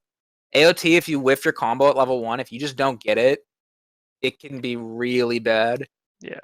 It can be. I don't completely agree. I've played plenty of games with AOT where I never do my level 1 combo and the deck still always like double Mikasa's or better. There's been games I played with it where like if against like very tanky Sao decks and things that are putting a lot of like backups on the board and you just can't get a reverse, where it can be very difficult. Like you don't realize how much you rely on the massive card advantage Aaron combo gives you until you have to start minusing with your gears and like your brainstormers aren't hitting and you're not winning field with Aaron. Well, I mean, any deck can low I mean, if that makes sense. I feel like AOT Yeah, low but rolls harder than I even said Megami. It's as hard as Konosuba. As long as you get Ambush Union, you're gonna have a decent to good game. Yeah, Konosuba low rolling is literally not hitting Union, which like only happens 1 in 5 games. And even then, they like just attack 3 times a turn and like maybe kill you because Seizure Fumio's dumb. Like, and they always have it. But I don't think that makes Konosuba the best deck. I think AOT, in terms of being a build-around deck, makes it number 1. They're both undeniably 1 and 2. I think they're tied. I think AOT has to be number 1 just for the fact that it's a build-around. Like, I think AOT is something that has no real negative matchups. Yeah. Where Konosuba has a very negative matchup against AOT, but I think Konosuba's matchup spread against literally the rest of the field might make up for that. And again, with the way the meta is shifting, with the focus shifting away from Aaron and towards these other newer decks, things like Fate 8 Bar, Goblin Slayer, Albuda, 8 Standby Fujimi, all these like board-based top ends. Yeah. I think Konosuba is going to get better, and I think Konosuba is better than AOT in that respect. Classically, Konosuba is the deck that Japan won't play enough to get a restriction list. And eventually that'll happen in English too. Like, it's the deck that Japan literally won't play enough to get banned. Like, that deck in JP is fucking the scariest thing ever. Imagine if Union could just swing in for 9k. because they play cards that support it. Like, you know, I just don't think the Japanese players take the game as seriously as the English players do. I don't think it's that. I think that their meta is much more open. So, like, taking the game seriously, it's a lot more like Modern, where, like, Andy, you come into Weiss and say, like, you're coming in, you're saying, oh, I got this, like, spicy new Canary deck or whatever, and this is just a recent example. But it's like, you know, you come in with this, you're just like, I love this spicy new, like, no game, no life build or whatever, and you're super excited to play it, but, like, English Weiss is a much more defined format, whereas JP Weiss is a lot more like MTG Modern, where, like, you do have a chance to, like, break out with, like, random bullshit that no one's thought of, because there are so many things and stuff like that. In English, you don't. Like, so, like, I think the chance to break out with something would maybe be bigger with. Well, I don't know. The English metagame is a lot more defined. It's very rigid, yeah. A lot more rigid and defined than the JP side of things. So when I build a techie no game, no life deck, or I build a very specific Goblin Slayer build or something, you know what I mean? Or a very specific Conti build to counter something with anti-salvage or whatever, right?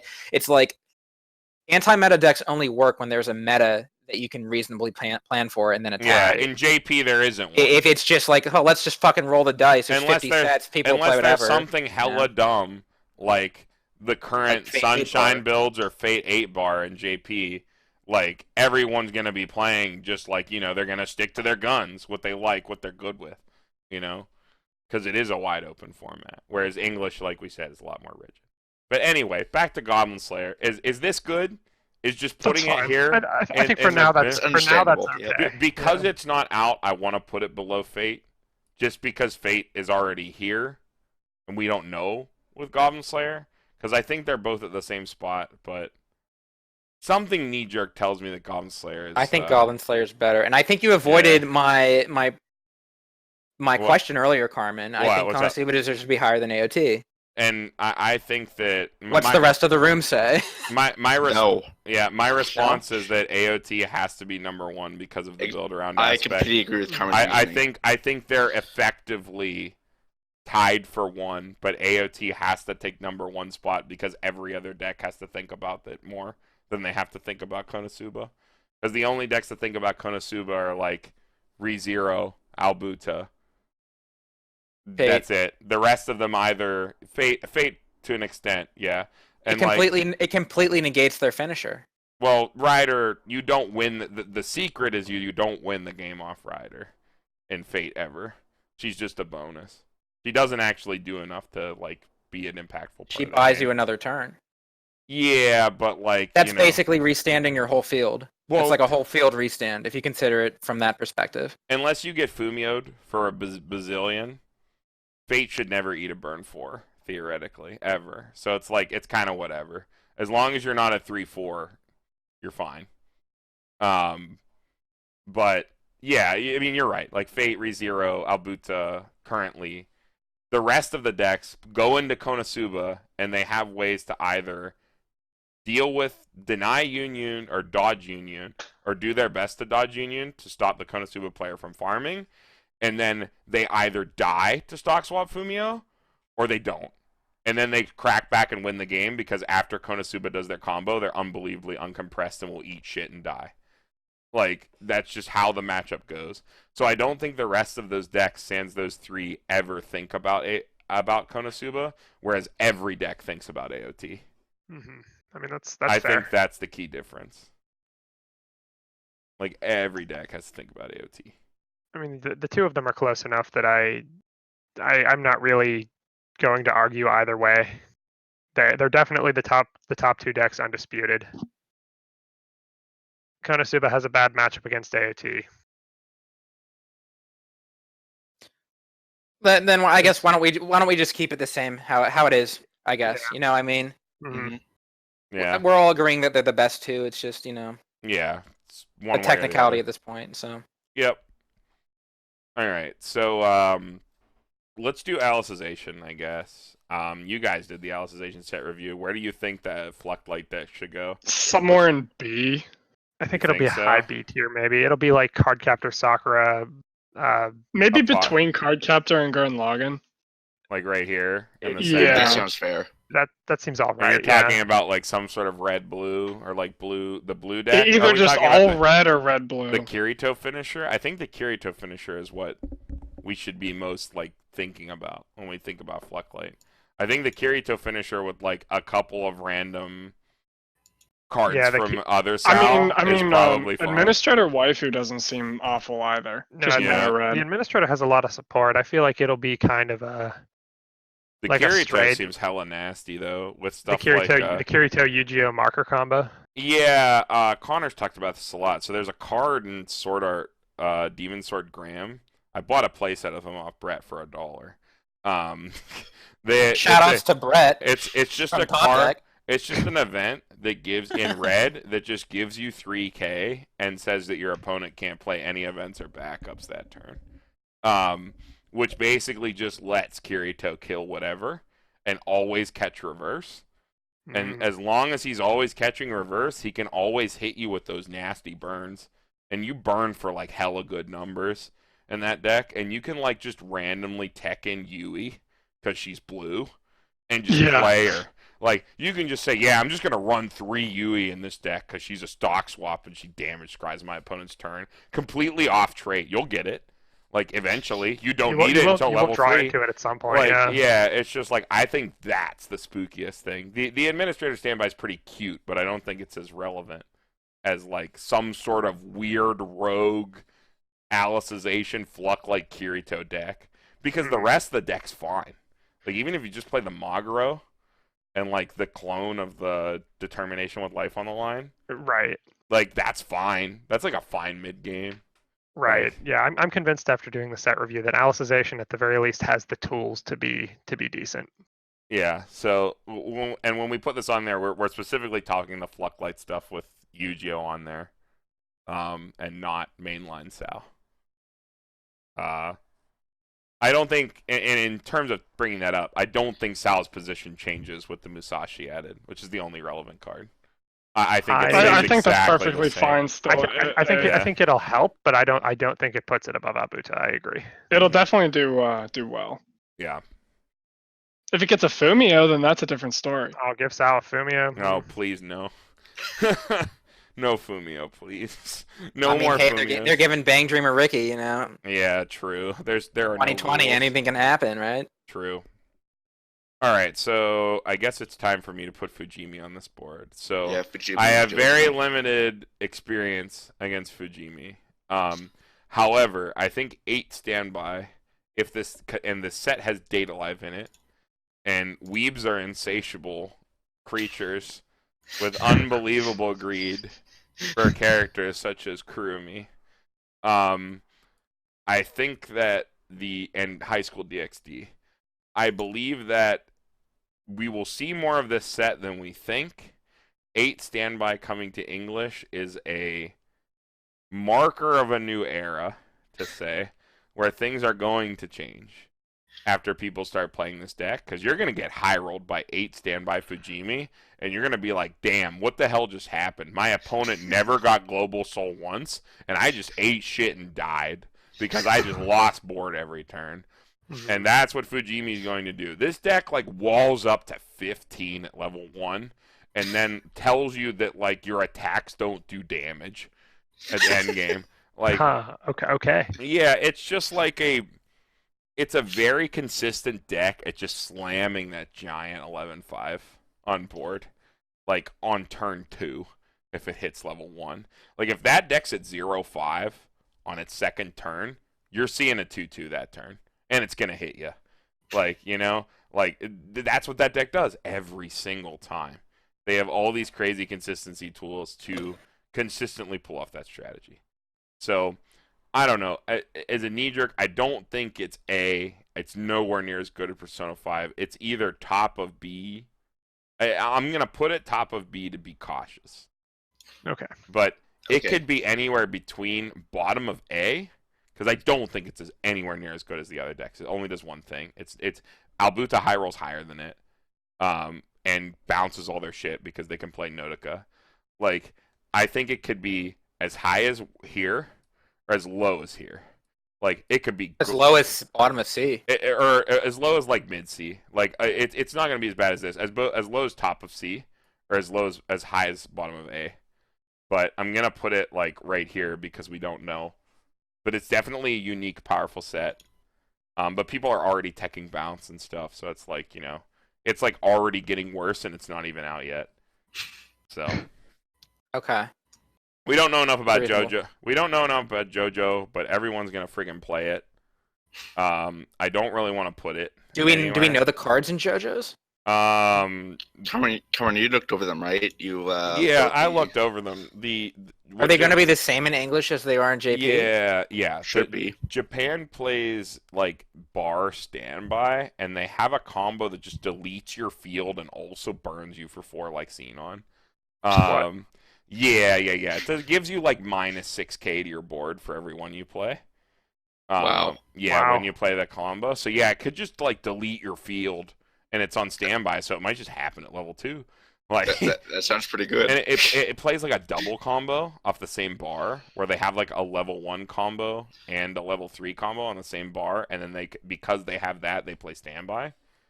But like I don't know, there's also meme shit like the King Crimson stuff. That attack never happened. That attack never happened. I deleted time. But yeah, I'm not comfortable putting JoJo anywhere. In fact, I'm gonna leave it off the list. The one thing I do know, Adventure Time is S tier, I can agree with Awesome. that. number 1. But yeah, I think this is it, right? And does Yep. anyone have any problems with this list as it stands? Nothing jumps to mind. No. Yeah, I think it's fair. Okay. I think Excel World could move up to the top of C maybe. But I think if it had any results, Like, I don't know. Like, I do think Excel World is an extremely strong deck that's just in gate kit. You know what? I'll put it up there. I do like that deck a lot. It's a very strong deck that's just gate kept by AOT. So, all right, I'm going to switch back here, and then I am going to save this. Download the image. And then I'm going to drop this on here. Oh boy. It's a big old tier list. Yep. Whoop. Bad What at did you this. do, Carmen? All right, got it. Okay. Okay, so there's the new tier list. it's law. Yeah. So there This it is is. the undisputed The undisputed, future tier list. the future of the game. We should I have want started to here see first. that all you people that own Persona 5 build a standard ass blue, yellow, red deck and bring it to goddamn regionals. Please place with this deck. Please. This deck is so good. It Please, is, yeah. Stop underrepresenting this set. If there's Okay, one thing I want to see in 2020, it's I want to see P5 rolling people over. Like, Okay, I'm dropping Konosuba, playing P5 at Springfest. please Let's go. play P5, Brian. Please. All right. Speaking of Springfest, let's move on to our next slide. So, going into Springfest 2020, we wanted to highlight 2 popular strategies because people don't really talk about team strategies. Just like everybody just shows up and plays garbage. We love garbage. Because it's 2 trios. But in terms of trios, I think these are the 2 sort of teams lineups you're going to see. You're going to see good stuff, and then some sort of high roller combo, whatever you want to call it. Examples being like Konosuba high rolling at the top end, like Seizure Fumio to kill their opponent, or Love Live Sunshine high rolling with Yo. And then the other option that has a stupid success record from the Strictly Broken crew, and no one talks about it, is good stuff, 2 soul aggro. Like, and I put Gilgamesh on there because I think that the new coin flip Fate with the 2 soul Shiro level 0 is like probably the best aggro deck Weiss has ever seen. Like a 2 soul aggro deck. And yeah, I does anybody have any like? It seems like, well, first of all, can you even play Coin Flip Fate and Yes, you can. Gate Bar on the same team? No. No. They're the same set, yeah. I don't know. Okay. Yeah, I shouldn't have done that. Hold on. Whoop. We'll fix it. There we go. Didn't think Okay. about that. There we go. Looks a little better now. First, well, I wouldn't consider Konosuba to be high roll. I'd consider it to be very much good stuff. But that's, I guess, beside the point. As far as like running a good stuff, Soul Rush. I mean, Hey, Pang has That's, never done worse than third with it. yeah, So- Peng's also a really fucking good player. Like, right? Yeah, you're right. Like, I've never met the guy, but Yeah. No, he's a really good player. I'm just saying, it seems like having a 2-soul player on your team would be a good way to have potentially an anchor around your team's neck. well, okay, weighing you you have to down. think about it this way. Coin Flip Fate, at least the new one that doesn't play any level 1s, is pretty damn consistent at doing what it wants to do. And being able to, like, queue up and just like, oh, my opponent's having a bad game, let me delete them from existence because I know how to look at their rating room. Like, that's pretty strong in a team's environment where you have two teammates on super consistent decks. Like, even this example team right here, ReZero and Goblin Slayer, probably Priestess. Those are really consistent builds. And then you're just saying, oh, my third teammate, like, whether my third teammate wins or loses doesn't matter because my other two should win. But what if they just delete what's in front of them? I just think that's a really strong strategy. But what if we just handed the coin flip player AOT instead? I mean, yeah, you can And let them high roll with AOT. You can good stuff. You know what I ways, mean? too. Like you can good stuff 3 ways too. I feel like a deck like that coin flip deck seems like you could also just get rushed down also because you're playing so heavy aggro you might not have good deck manipulation tools. Hey man, all I'm saying is that this has worked every time it's been done. So Ever in the history of the game. in the history of trios, yeah, every time that the Strictly team has brought this lineup, this bottom lineup to an event, they have gotten third or better. I bet there's a lot of teams that have brought that lineup and scrubbed out too. Yeah, I'm wondering if that should be. Yeah, but what if they're bad? Yeah, should that be attributed to the fact that Is Peng just a good player, or Right, is the is this strictly actually broken- a good strategy? right, is the strictly broken team just good at the game? Yeah, but I don't know. Being good at the game and having 2 soul in your deck sounds like a pretty broken combination. It could be. Yeah, Or you could strike out with the 2-soul deck. Well, there's the reason I put Gil on here is because I do think this deck is a real deck. I think that the new Heaven's Feel coin flip deck that plays green and it plays the level 0 combo and the Gilgamesh combo, and it doesn't play any level 1s, I think that deck is real.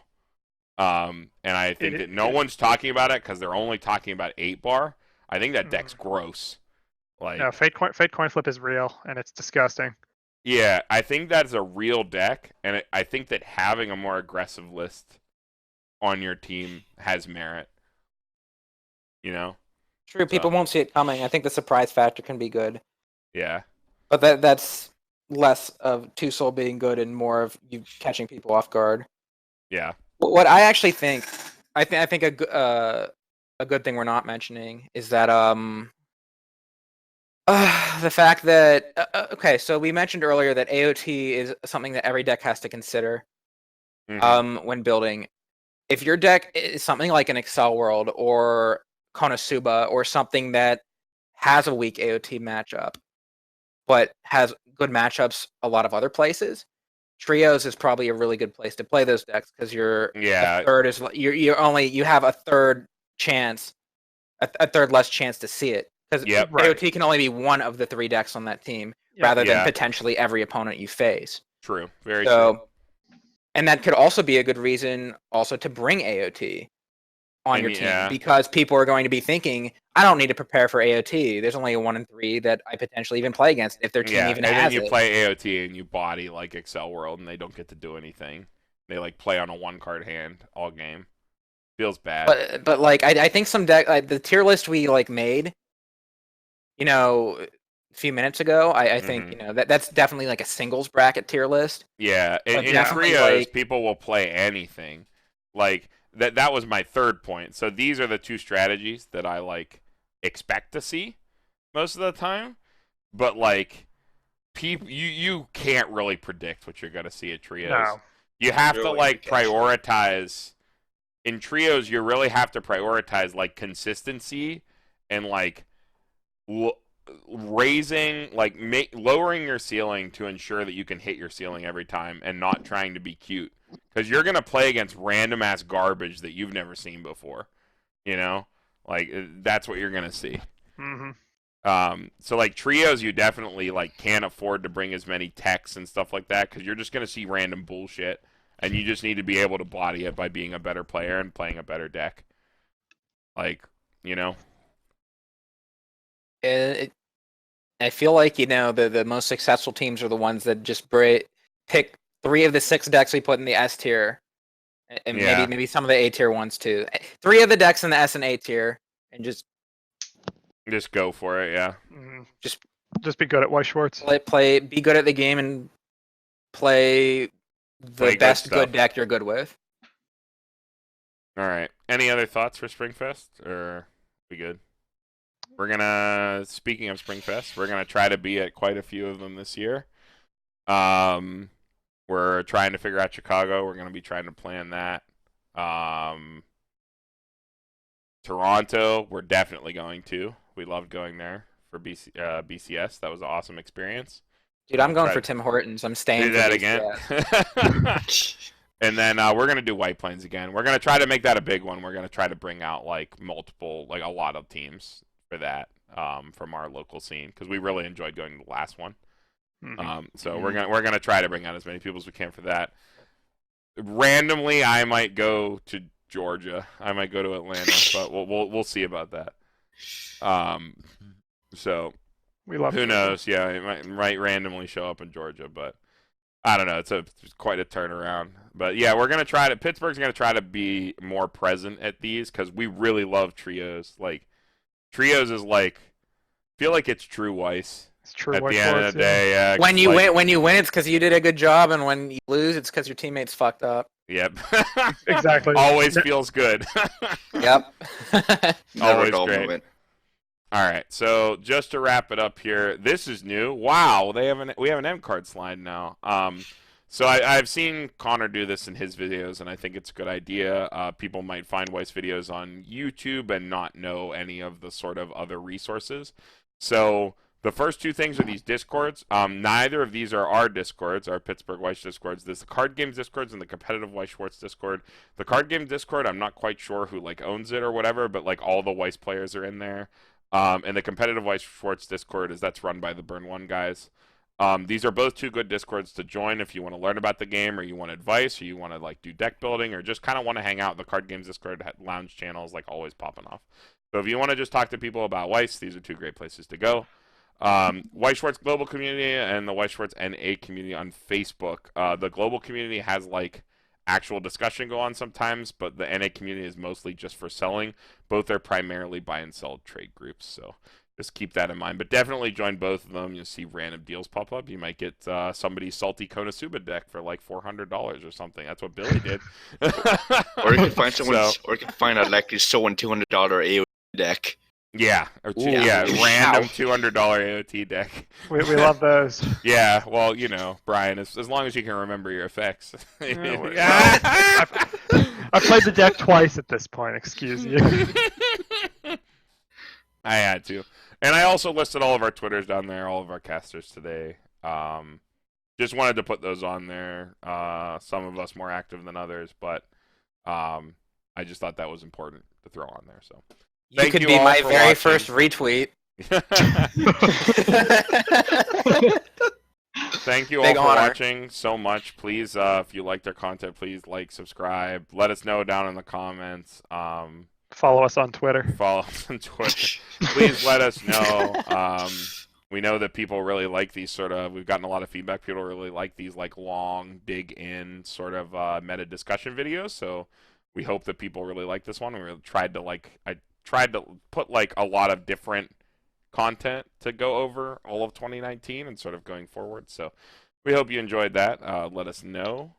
Terms of upcoming content, I think JoJo is the big one. We're gonna do a pre-review for that, right? I think JoJo Yes. set review is coming up. Yeah, Yes. JoJo set reviews are our next big thing, and then like we'll probably pre-review Fujimi as well, although that's a bit of a ways out. Just because it's like pretty unique to come to English. What else? Keep checking back every week for weekly deck techs too. Every Friday. Yeah, we're still doing that every Friday. New deck tech going up. Every Friday deck techs. But yeah, I think that's it. Anybody got anything else to add? No. I forgot to get a cup of tea for this video. Damn, no tea Damn it, cam. Brian. No tea cam for this video. But all right, yeah, I think that's it. Pittsburgh Weiss Schwarz signing off. We'll see you all in the next one.